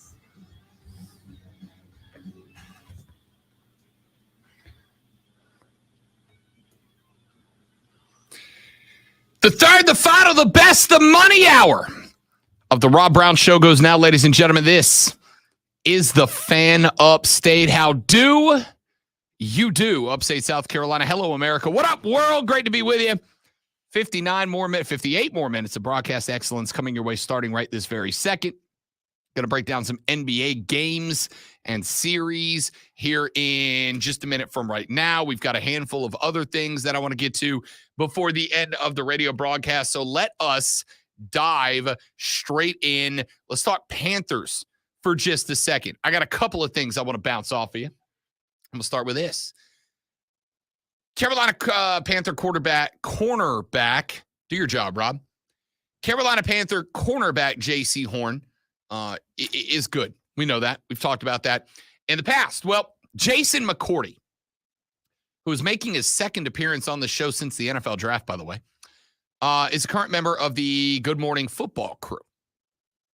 Jason McCourty was on television the other day and said, and I quote, "I think this is a guy who has an opportunity to showcase his talents. He's extremely good, but he hasn't been on the field a lot, only 16 games in the last 2 seasons. He'll get an opportunity with a lot more eyeballs in Carolina this year because of this addition of Bryce Young, or because of the addition of Bryce Young to the city and to that franchise. 6'1", 200 pounds. This guy's an absolute baller. He just needs to remain out there on the field and showcase what he can do. So I'm looking forward to watching J.C. Horn in some primetime games this year, matched up against some of your favorite number one wide receivers in the league, end quote. For the second time this show, I'm going to say you shouldn't be surprised by this. This shouldn't be something that's front page news. It shouldn't be something that is front page news because Rob Brown's been telling you this for 2 seasons. Amari Cooper has been targeted 3 times lined up against J.C. Horn. Amari Cooper has 8 yards. Chris Olave was in contention for NFC Rookie of the Year on the offensive side of the football last year for the Saints. Now, granted, Andy Dalton was his quarterback. Chris Olave has been targeted a grand total, without Michael Thomas, by the way, of twice against J.C. Horn. He has 0 catches for 0 yards. Marquise Hollywood Brown, 1 target, 0 catches, 0 yards. Deebo Samuel, y'all familiar? That's a Gamecock v. Gamecock matchup. 2 targets, 0 receptions, 0 yards. Tyler Lockett has been matched up with J.C. Horn. He has 2 snags and 17 total yards. In fact, the only wide receiver in the National Football League who has had success against J.C. Horn is DK Metcalf. 6 targets, 3 grabs for 49 yards, most of them on 1 big reception. But remember, DK Metcalf is a freak of nature.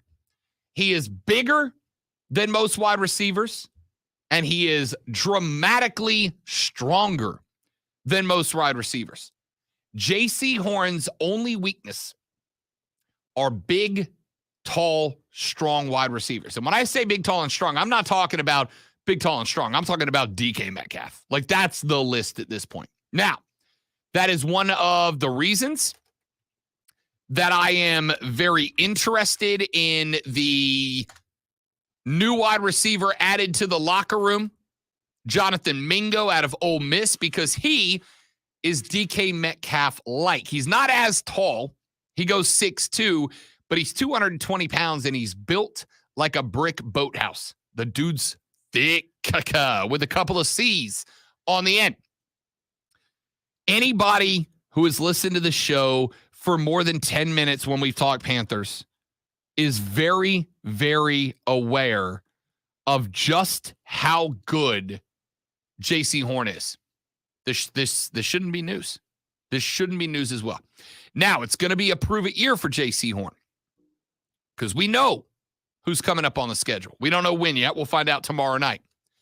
But he's going to get matched up this year against Justin Jefferson. He's going to get matched up this year against Mike Evans. He's going to get matched up this year against CeeDee Lamb. He's going to get matched up this year against Tyreek Hill. He's going to get matched up this year against Jalen Waddle. He's going to get matched up against Amon-Ra St. Brown. And he's going to get matched up maybe in week 1 against a guy named DJ Moore. That would be former Panther turned Chicago Former Bear, teammate. DJ Moore. J.C. Horn is not taking this particular radio host by surprise. I've been telling you he's been good. This guy is Pro Bowl caliber. He's going to get to prove it this year. That list of wide receivers, Jefferson, Evans, Lamb, Hill, Waddle, St. Brown, Moore, that's a murderer's row of number 1 wide receivers, and J.C. Horn is going to get matched up on all of them. And he's going to be just fine. He is that dude. He's got every skill set. In fact, the only thing that he lacks is the ability to win jump balls over guys like DK Metcalf. But let's be honest, though, it's DK Metcalf. DK Metcalf, by the way, is 6'5" and has the legs to jump out of an NFL stadium. All right? You know what quarterback can win jump balls against DK Metcalf? None. None. Not a one. He's that good. It's the only guy who's had success against J.C. Now, it's going to be interesting. Michael Thomas is likely going to be available for New Orleans. Slant God is going to be back. Slant God's a guy that can go up and win a jump ball. Does Derek Carr take advantage of that against J.C. Horn? We're going to find out. And again, teams that have a solid 3 wide receiver core become very dangerous. That is one of the reasons that today, though it might change, we'll see what Bryce Young brings to the table. One of the reasons the New Orleans Saints are right now the Las Vegas odds-on favorite to win the NFC South is the fact that they are 3 deep at the wide receiver core. And they got Derek Carr. Who, again, today is the best quarterback in the NFC South. Yes. So we'll see. He's also the most experienced. Without a doubt. So we'll see where that goes. Speaking of Bryce Young and, well, Andy Dalton, Scott Fitterer came out the other day. He did a little press conference. Scott Fitterer said that regarding the timeline to make Bryce Young QB1, there's not one. He said, quote, "We're going to rely on our coaches, Jim Caldwell, Frank Reich, Thomas Brown, to decide when it's right. We don't have a timeline. We're not saying, hey, this guy's going to start the first game or we're not going to play him at all this year. When the time is right, or we feel like he's got enough of a mastery of the offense where he can go out there and operate and this can be successful, that's when he'll be out there. We went out and signed Andy Dalton for a reason. He played as a rookie. He's got a lot of experience. He understands his role, and he can play good football. If Andy's the guy to start the season, and he's the starter right now heading into the season, then he'll be the guy. When Bryce is ready or Matt Corral is ready, whoever it may be, that'll be the time they go in. We say it's open competition, but Frank did say, hey, Andy, he's our guy right now. He'll walk into the season as the starter, and then, as you know, the young guys compete underneath him. Then they'll go in when they're ready.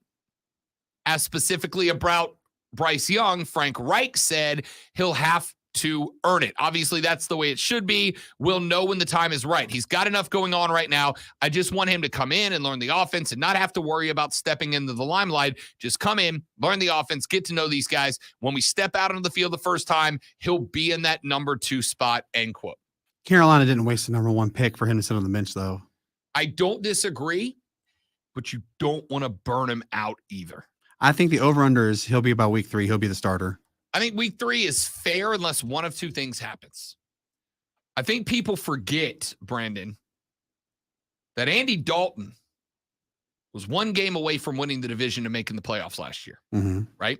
And as a Saints fan, I can tell you 2 things. Number 1, if Mike Thomas is healthy last year, New Orleans wins that division by 2 games. He was 2 games worth of difference. Olave was great, but he was not ready to be the primary wide receiver. If Mike Thomas is out there, the Saints are probably a 9-win team, maybe 10, and they win that division. Andy Dalton's in the playoffs as a starter. Second thing I would point out is you don't want to burn out BY. And you have, based on what I just said, one very good advantage in Carolina that C.J. Stroud does not have in Houston. The division should be better this year. It will not be good. It'll be better. You're not going to have 3 12-win teams in this division. No. You're going to have maybe 1 10-win team.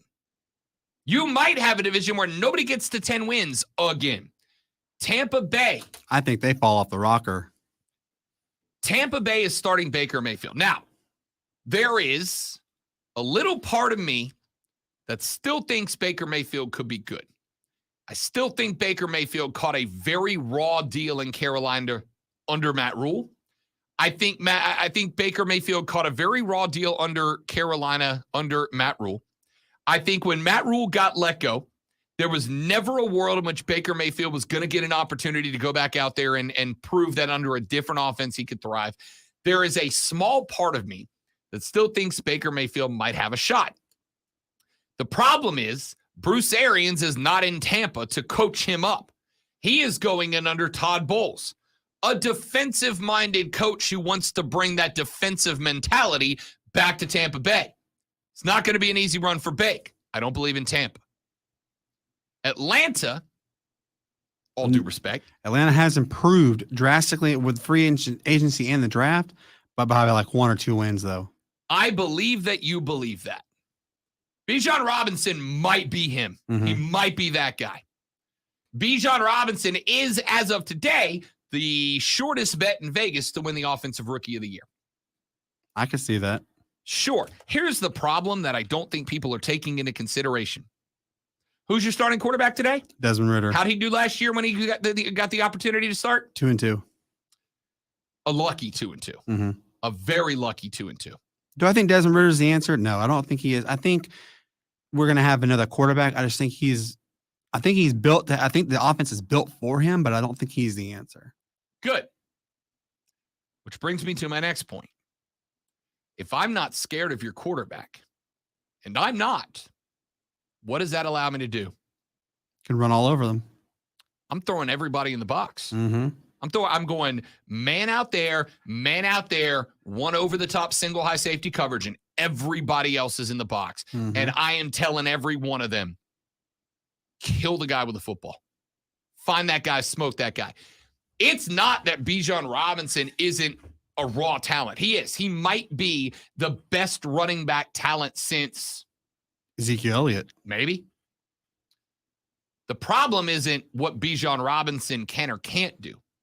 The problem is the fact that nobody's afraid of Atlanta's passing game, and they don't have any reason to be. We don't have a wide receiver, really. You don't have a receiver, and even if you did, you don't have a quarterback to get it to him. Yeah. I'm putting 8 in the box, a single high safety, man-to-man on the outside. Whoever's lined up on the tight end, smoke him at the line of scrimmage, and just go find Bijan and take him down. Bijan Robinson is not a good bet for Rookie of the Year. Not because he's not talented enough to win it. He's not a good bet for Rookie of the Year because everybody in this division has a good defensive line. Mm-hmm. The Saints is aging, but it's good. Atlanta took a lot of the Saints' good players. Sure did. Carolina's got Shai Tuttle, who did good things for New Orleans. But New Orleans, remember, drafted heavy and picked up free agents along the defensive line. They're going to be fine. Carolina's defensive line, even though it's going to be a 3-4 this year, is stacked.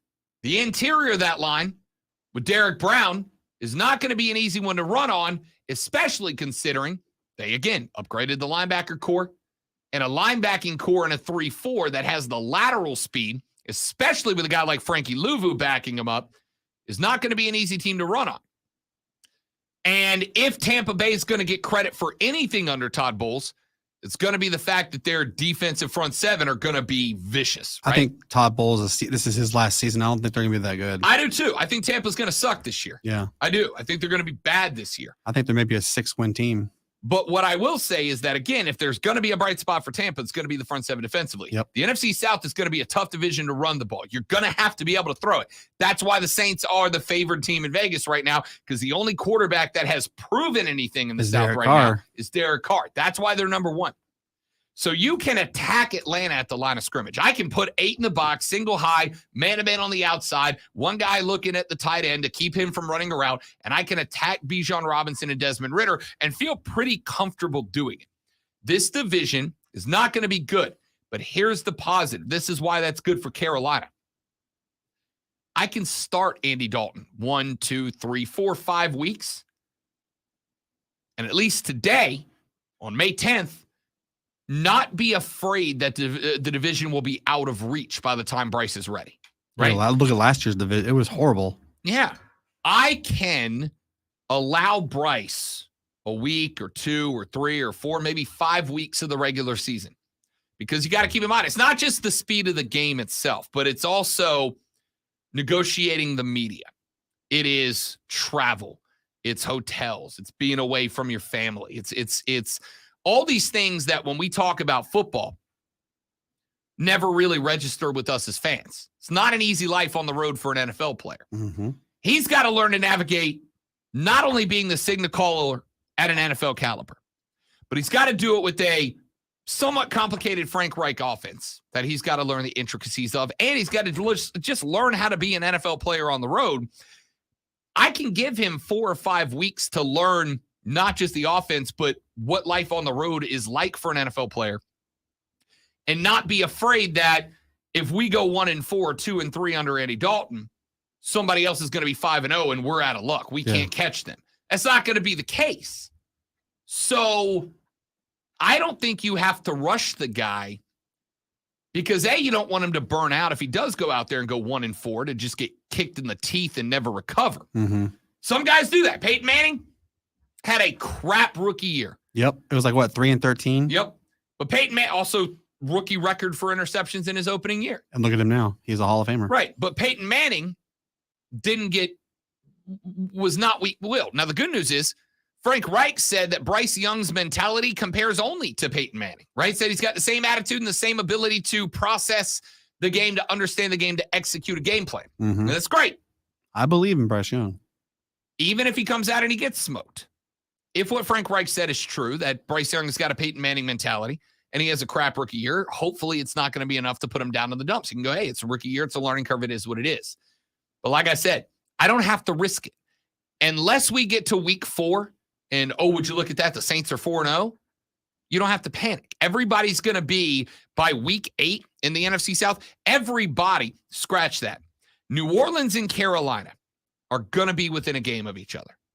Atlanta's probably a game behind that. Tampa's probably 2 games behind that. But New Orleans and Carolina, at the worst, New Orleans, Carolina, and Atlanta will all be within a game of each other. And then Bryce Young gets added to the equation. They're not out of the picture, no. Right. So, as far as I'm concerned, I don't need to, and I don't want to rush BY. Now, if he's ready for week 1, super duper awesome. Throw him out there. But if you aren't for sure that mentality is 100% ready to be an NFL quarterback, let Andy Dalton go out there and take all the heat out of the gate so that BY is mentally ready, because the division's not going to run away from you. No. Being in a crap division is a massive advantage for the Panthers. CJ Stroud doesn't have that benefit of the doubt. Will Levis doesn't have that benefit of the doubt. Anthony Richardson doesn't have that benefit. The only one who has it is Bryce Young. Let's take a break. When we come back, got a few more stories I want to get in here, including that Deion Sanders story if we can fit it. But I got to give you a hilarious story about Mookie Betts. Mookie Betts is staying in an Airbnb when his Dodgers play Milwaukee. He will not be staying with a team. And why is he not staying with a team? The answer is spooky. Tell you when we come back, Rob Brandon, the Rob Brown Show's on your radio. It is the Fan Upstate.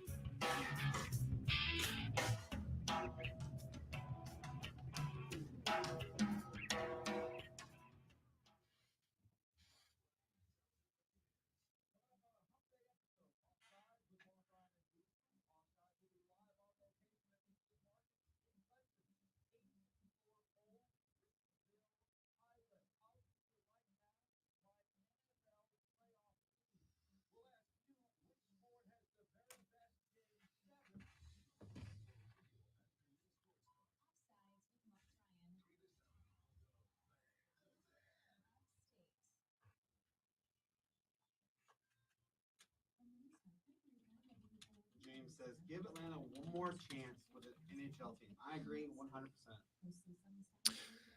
I had that conversation, as a matter of fact, last night with somebody. We were talking hockey. Because they were like, hockey's never going to catch on in the South. And I was like, why not? And they're like, well, we just don't do it here. I was like, yeah, but there's a lot of things that we don't do that we do now because it got introduced. That's not an argument. Hockey is absolutely caught on in the South. Look at Miami. Tampa, Miami, Nashville. Like, yeah, it's absolutely caught on. I think this new arena that's being built in Forsyth County for Atlanta, I think will be the key to helping, because you need money, obviously. And back then, Phillips Arena was the home for 4 teams, and it just wasn't. The Thrashers just weren't going to thrive there. But either we're the Knights, either we're the Flames. But I think this will help. I don't cheer on the Flames because they're in Calgary. I don't cheer on the Knights because they're in Anaheim. Right. And I don't cheer on the Thrashers because they're in Winnipeg.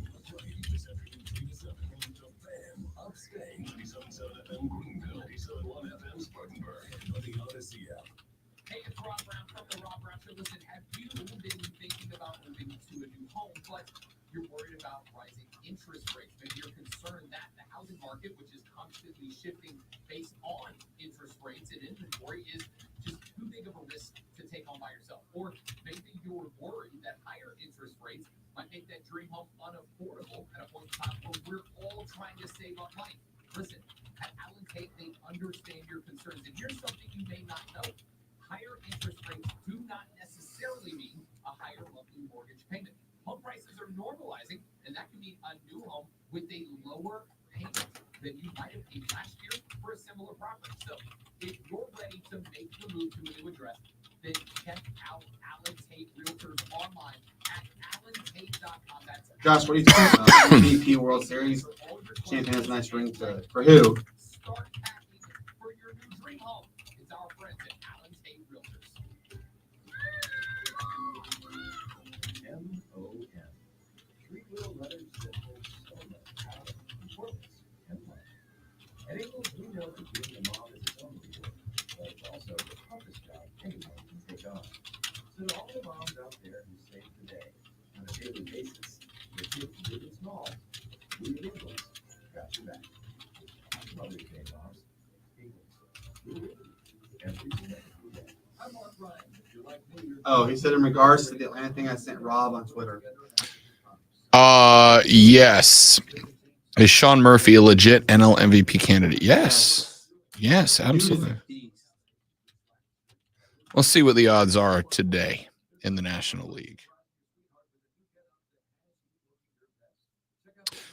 National League MVP, your current National League MVP odds on leader right now is Ronald Acuna Jr. at plus 220. The next closest to Ronnie is Pete Alonso at plus 800. That's unbelievable. Yeah, he is. He is. Juan Soto's plus 1,600. Goldie's at plus 2,000. Matt Olson is plus 3,000. Austin Riley is plus 2,500. Sean Murphy's plus 20. The Braves have 4 of the top dozen NL MVP candidates right now. It's unreal.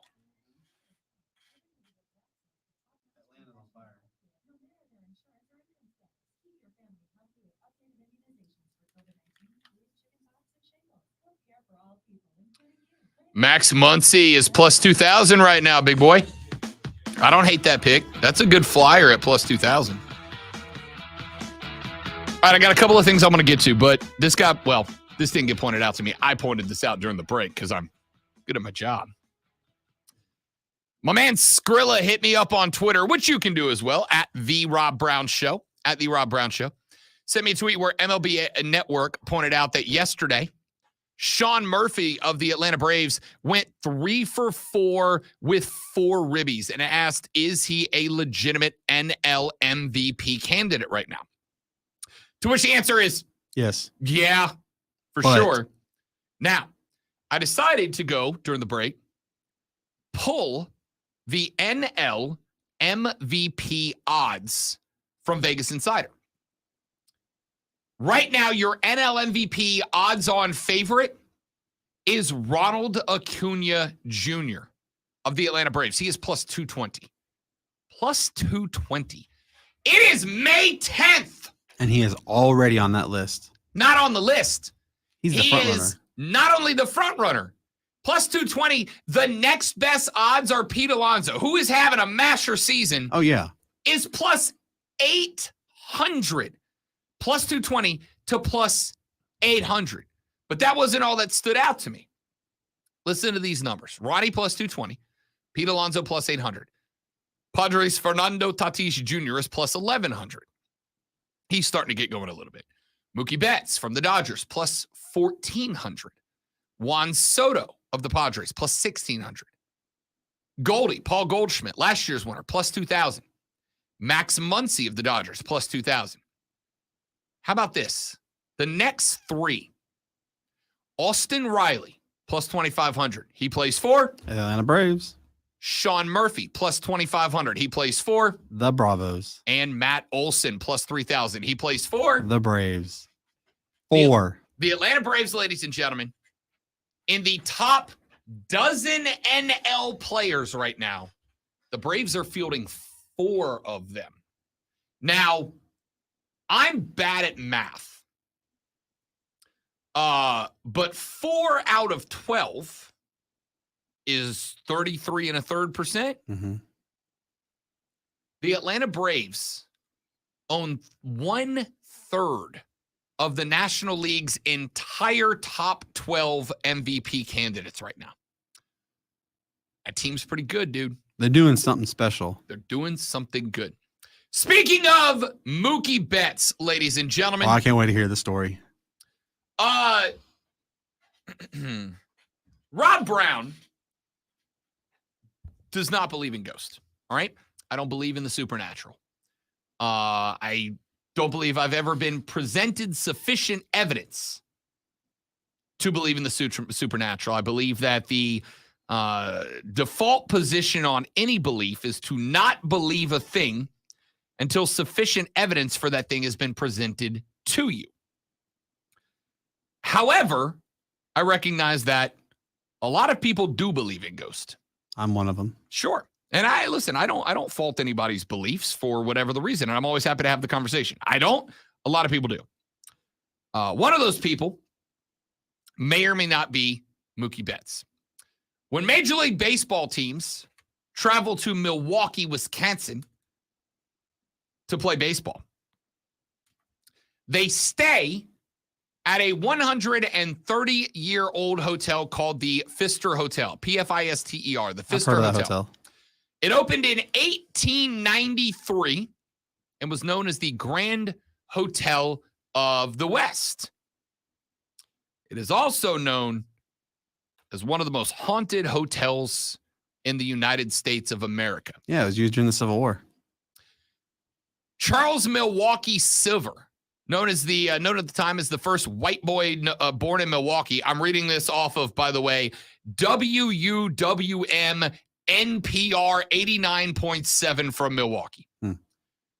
Charles Milwaukee Sevier, known at the time as, quote, the first white boy born in Milwaukee, end quote, was interviewed throughout his life by local papers to reminisce about Milwaukee's past. In NPR's research, they found an article published May 5th, 1983 in the Daily Sentinel that quotes Sevier.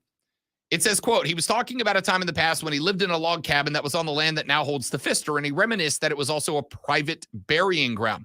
They were breaking ground for it. He went to the property to look for bones of some of these people and could not find them. So that is, I think, where this legend truly began, that this hotel is built on land that had once been graves. The Pfister has hosted every president since William McKinley.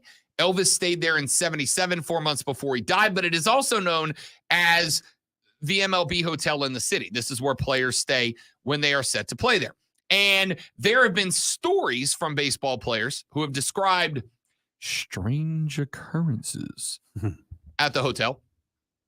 Players have told stories of weird noises, flickering lights, electronics acting strangely, and things being moved around in the rooms. Back in 2018, Cardinals pitcher Carlos Martinez told a story. He said that he was up in the middle of the night and he jumped on Instagram. He said something happened in his room that he did not go into great detail about. But he said that something happened in his room that put him into quite the spook. And the next day, he pitched terribly. He blamed it on the Pfister ghost. Actor Joey Lawrence claimed during his stay in 2006 that he was wakened in the middle of the night by lights and sounds coming from his daughter's toys. Megan Thee Stallion stayed there at a hotel. She said that she experienced some things during the night that gave her some pause. And there are many baseball players who have said that strange things happened at the Pfister Hotel, many of them saying that strange things happened at the Pfister Hotel, and then they played their worst ball of the season the next day against the Brew Crew. Well, Mookie Betts is not betting on letting that happen. The Dodgers are on the road against the Brewers this week, and as usual, the team is staying at the Pfister Hotel, but Mookie told the team, no, I'm good. Mookie got himself and some friends an Airbnb close to the hotel because he does not want to stay there. He said that he does not believe in ghosts.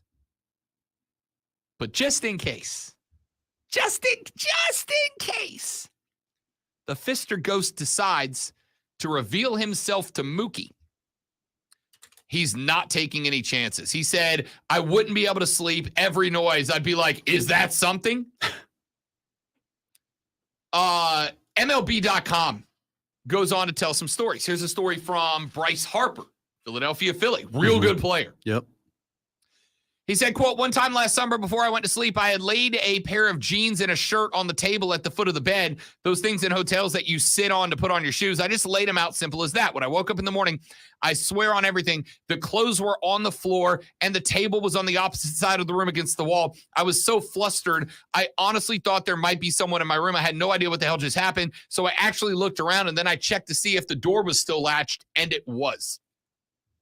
Former player Brandon Phillips said, quote, we play Milwaukee a lot, but I remember one time I came into the room and just sat on the bed. Then for some reason, the damn radio turned on. So I turned it off and got in the shower. When I was done, that mother bleeper had turned it back on. Former MLBer Michael Young said, and I quote, oh, bleep that place. Listen, I'm not someone who spreads ghost stories. So if I'm telling you this, it happened. A couple of years ago, I was lying in bed after a night game, and I was out. My room was locked, but I heard these footsteps inside my room stomping around. I heard all these stories about the hotel, so I was wide awake at that point. And then I heard it again, those footsteps on the floor. So I yelled out, hey, make yourself at home, hang out, have a seat, but do not wake me up, okay? After that, I didn't hear a thing for the rest of the night. I just let him know he was welcome, that we could be pals, that he could marinate in there for as long as he needed to, just as long as he didn't wake me up, end quote. These are like high caliber MLB players, right? Mm-hmm. But I'm also going to say this.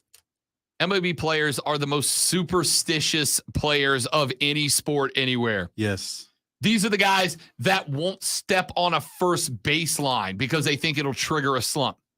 These are the guys that will play 10, 11, 12, 13 games in the same underoos because they got them a dub, all right? Without washing them. They do the same routine when they warm up too for coming into up to bat. Yeah, I get it.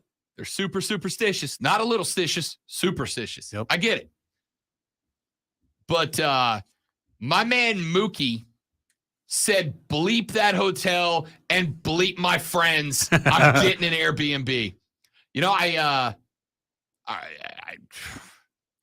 don't get it, but I get it. I don't get it, but I get it. Anyway, the Fister Hotel in Milwaukee. See, all this makes me want to do now is go see a Braves at Brew Crew game and stay there. Not even to try to run into Austin Riley. I just want to see if I get the same experience. I really do. Like I said, I don't believe in ghosts. I'm open to the possibility that they're real. But Mookie, who also claims to not believe in ghosts, was like, I don't believe in them. But I ain't rolling the dice, dude. No chance. What an incredible story. Good on Mookie. Do your thing, young man. Anyway, speaking of baseball, as we mentioned, the Bravos get a 9-3 win over the Boston Red Sox last night. They will roll it back out today. As of right now, the Braves, I do not believe, have listed a starting pitcher. Charlie Morton went to the Hill last night, had a pretty good night. So Snit actually says it's going to be a bullpen game today. Okay. Yeah. Yeah, they are listed as undecided right now. So bullpen game for the Bravos, which is interesting. Is this the first one this year they've thrown? No, I think it's the third. Okay. All right. Well, there you go. All right. Let's take a break. We'll come back here in just a minute. We'll have the last segment of the show. I got about 4 stories that I want to bounce off of real quick, but I had to get the story of the Fister ghost on the radio. Back after this on the Rob Brown Show in the Fan Upstate.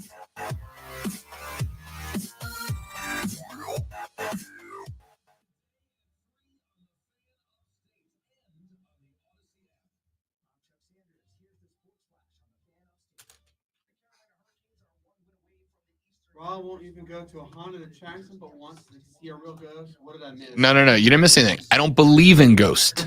All right. I would love to see a real ghost because then I'd have a reason to believe in ghosts, but right now I don't. Hey, Hitting the restroom. Be right back, and then we'll talk about Ghost, because that's what we do.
All right. I'd love it if the USFL or XFL could come to Greenville and build a stadium that could be shared with the Triumph and Liberty. That'd be super dope. I wouldn't hate that at all. Problem you're going to have is, as Skrilla pointed out, that's a lot of wear and tear on that grass. It's part of the reason the NFL teams don't want to go to grass away from turf is because of the maintenance.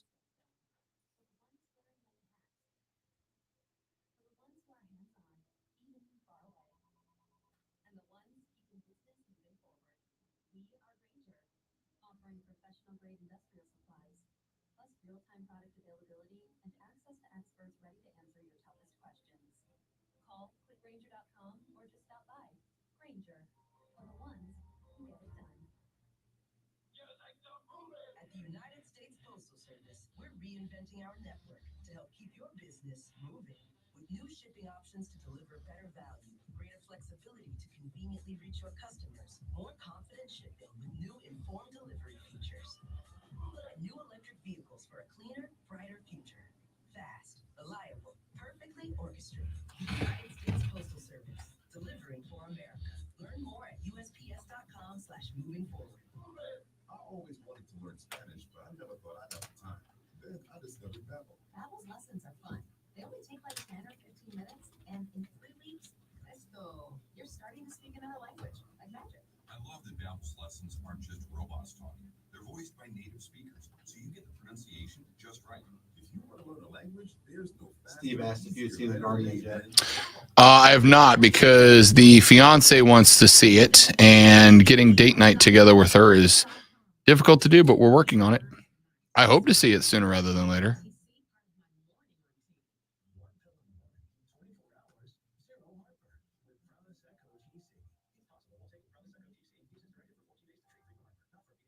This afternoon, nice and a great day to be outside. High of 82. Weather is brought to you by Beacon. Beacon has the newest power tool in roofing, the Beacon Pro Plus mobile app. Now through June, purchase online with Beacon Pro Plus and earn up to $1,500. Beacon, always building.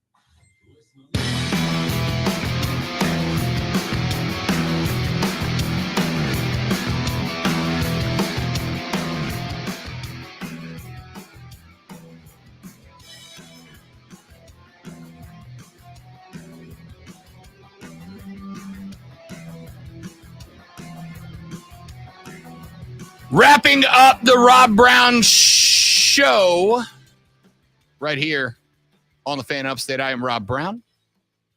Brandon filling in for Lonzo today. We appreciate the hard work and the effort. A lot of stuff that has been going on in the world of sports. We have got NBA taking place. It's been a good NBA playoffs, man. Now, that being said, the series being played out right now kind of all have some narratives going to them. And tonight, we get Miami versus New York on the road. The Knicks. The Knicks were a feel-good team coming into this, if you're a Knicks fan. The Miami Heat, however, have a Jimmy Butler. Jimmy Buckets has been phenomenal. But the Miami Heat were very lucky this year because they were, one loss away from being out of the playoffs completely. They lost in their first playoff game in the play-in tournament. The Heat got, snuck in at the very last minute. Play-in team. This tournament, the play-in teams for the most part have been pretty good. And the Heat, by the way, knocking off Milwaukee. Granted, Giannis played 11 minutes in the first game before he got out. He did not play game 2 and 3.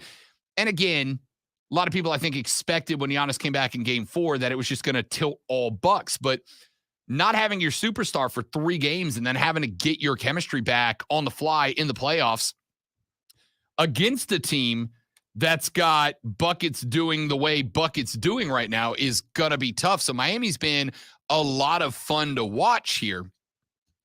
On top of that, the Knicks kind of got to a spot in the last game where they just fell apart. Julius Randle was MIA, fouled out late in that game because he was being asked to do everything defensively. I really like Jalen Brunson, and I really like Jalen Brunson's game. But when it was obvious that Randle was going to do nothing for them and they couldn't really get anything going off the bench, Mitchell Robinson isn't exactly a guy that's going to own the paint for you.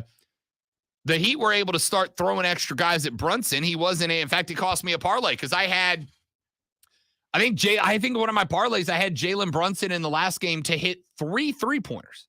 I thought that was a gimme. He couldn't get any room.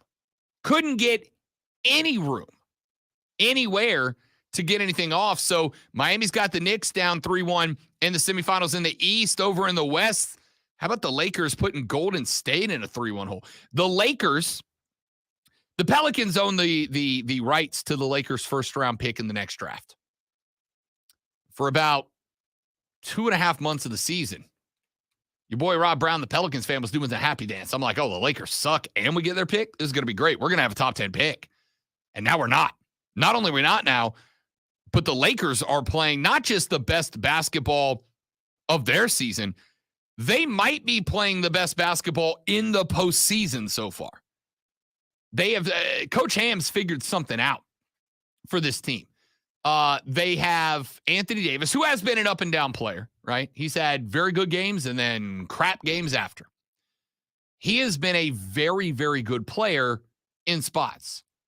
LeBron, by the way, Brian Windhorst said the other day that LeBron has been dealing with a bit of a minor foot injury the last couple of weeks and has been playing through it, but trying not to overdo it, right? He's been trying to take it easy because if and when they get out of this series, they still got 2 more 7-game series left to go. I'm intrigued by this because it says to me that the Lakers have put the Dubs, the defending champs, into a 3-1 hole with LeBron half-assing it. What's going to happen if that is true? And that foot heals up for LeBron. I don't know if it can, right? I don't know what kind of injury it is. I don't know what kind of injury he's dealing with, if it's something that can be fixed up. I don't know. I am very, very interested, frankly, to see if LeBron gets to a point where he's got to drop it into a higher gear, if that makes the Lakers better or worse. right? Because they've got guys. Lonnie Wilson, the fourth, stepped the hell up the other night. 15 in the fourth. Looked good doing it.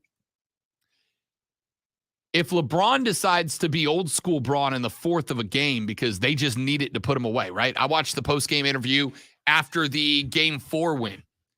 And they were like, what attitude do you have to bring in to put Golden State away on their floor? And he's like, we got to play desperate. This is a team with a trophy. They know how to get out of a situation like this, even though I think it's like 92% of teams that find themselves down 3-1 lose a series. It's not a very good success rate. But if you had to find a team that could do it, I would say the Golden State Warriors and their championship rings would be the one you'd bank on to do it. So if they find themselves in a real good game with the Lake Show tonight and LeBron takes off, does it throw off what the Lakers have been doing, or does it boost them a little bit? I got Golden State winning tonight. Really? Yeah. I think the Lakers are going to close it out tonight. Desperate Dubs team at home on their own floor, and Golden State, San Francisco has been a wildly difficult place to play. But Golden State has been a lot like the Atlanta Hawks this year. They're very predictable. They're terrible on the road. They're average at home. Atlanta was the best 500 team in the entire NBA. We knew that one already. But Golden State is kind of like, which Golden State team are you going to get tonight? You have to do a coin toss to see which one you're going to get tonight. That's fair. They were not the good one the other night. Steph Curry fell apart, which is not a sentence you say very often. But Steph Curry fell apart. The two shots that he took, by the way, Steph Curry, how about this? I saw this stat earlier today. Steph Curry, in his career in the playoffs, for game-winning or tying shots inside of the last 45 seconds of the game is 0 for 12, right? I saw that stat too. Dude is still the best long shooter in the history of the league. Yep. That can't be taken from him. But what it does tell me is that Steph forces final shots. I'm not saying that a player shouldn't try to create, but those two shots he put up over AD, both of them step back jumpers. One where he took about a 3-foot hop backwards from the paint past the free throw line and bricked it. And then the second one where he took about a 3-foot hop backwards and shot it from just inside the Lakers logo were two terrible low percentage shots. And then when the Dubs got a chance and the ball got inbound and it tipped to him and he went falling down, he just threw it out of bounds. Falling backwards, he just kind of flicked it backwards over his head. That's terrible situational awareness, and that's terrible court awareness. That cannot be what Steph Curry does. The one thing that the Warriors cannot do, in my opinion, is let this game come down to a last-ditch effort from the Warriors where Steph Curry feels like he's got to play hero ball and create a miracle because he's 0 for 12 in that situation. Law of averages says eventually he's going to hit one. Oh, yeah, and thanks to Brandon for pointing out, when Steph Curry fell backwards and threw the ball over his head out of bounds, he had a timeout. Yep. He could have just looked at the ref and went, timeout. And he either forgot. He tried to play Mr. Hero. Or thought there was somebody behind him open to get the ball to, in which case, again, either it was a failure of situational awareness by Steph Curry, or it was a terrible failure of court awareness. Out of a point guard, those are both bad. He needs to know, I got a timeout. Once I get the ball, I need to use it.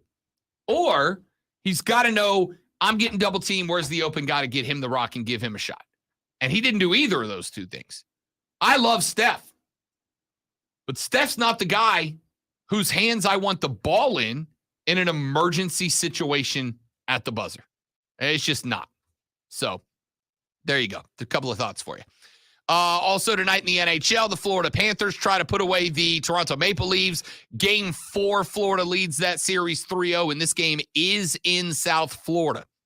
The Rats are out for the Cats. I say it's a broom night. Get them out. I'm happy to hear it. And Vegas is on the road at Edmonton. It is going to be loud in Edmonton. That's been a hostile work environment for the Golden Knights. They would love to try to go up 3-1 before they head back to Vegas. I think Golden Knights pull it through. I'm not so sure about that. Edmonton's going to be tough to beat at home, and more importantly, their backs are against the wall because they cannot go back to Vegas. When Vegas gets on, though, they are on. I don't disagree, but when they're not, they're not. No, when they're bad, they're really bad. Yeah. They find really ways to be bad. So I'm going to go Florida puts away Toronto tonight in the sweep, and I'm going to go Edmonton gets the win over Vegas because they cannot go to Vegas facing. Vegas is a tough place to play. You got to think about it. Vegas Golden Knight fans are by and large not Vegas Golden Knight fans.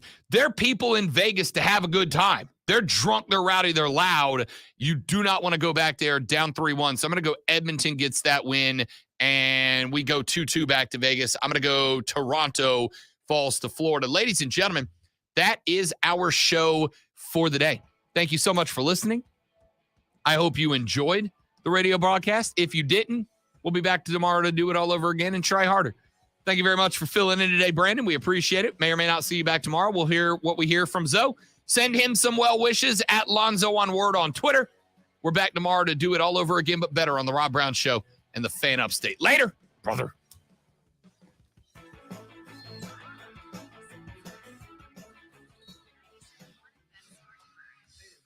All right, stream, I got to run because I got a baseball game to work. Thank you guys for hanging out. We appreciate it. We'll see you back here tomorrow. Have a lovely day. Goodbye.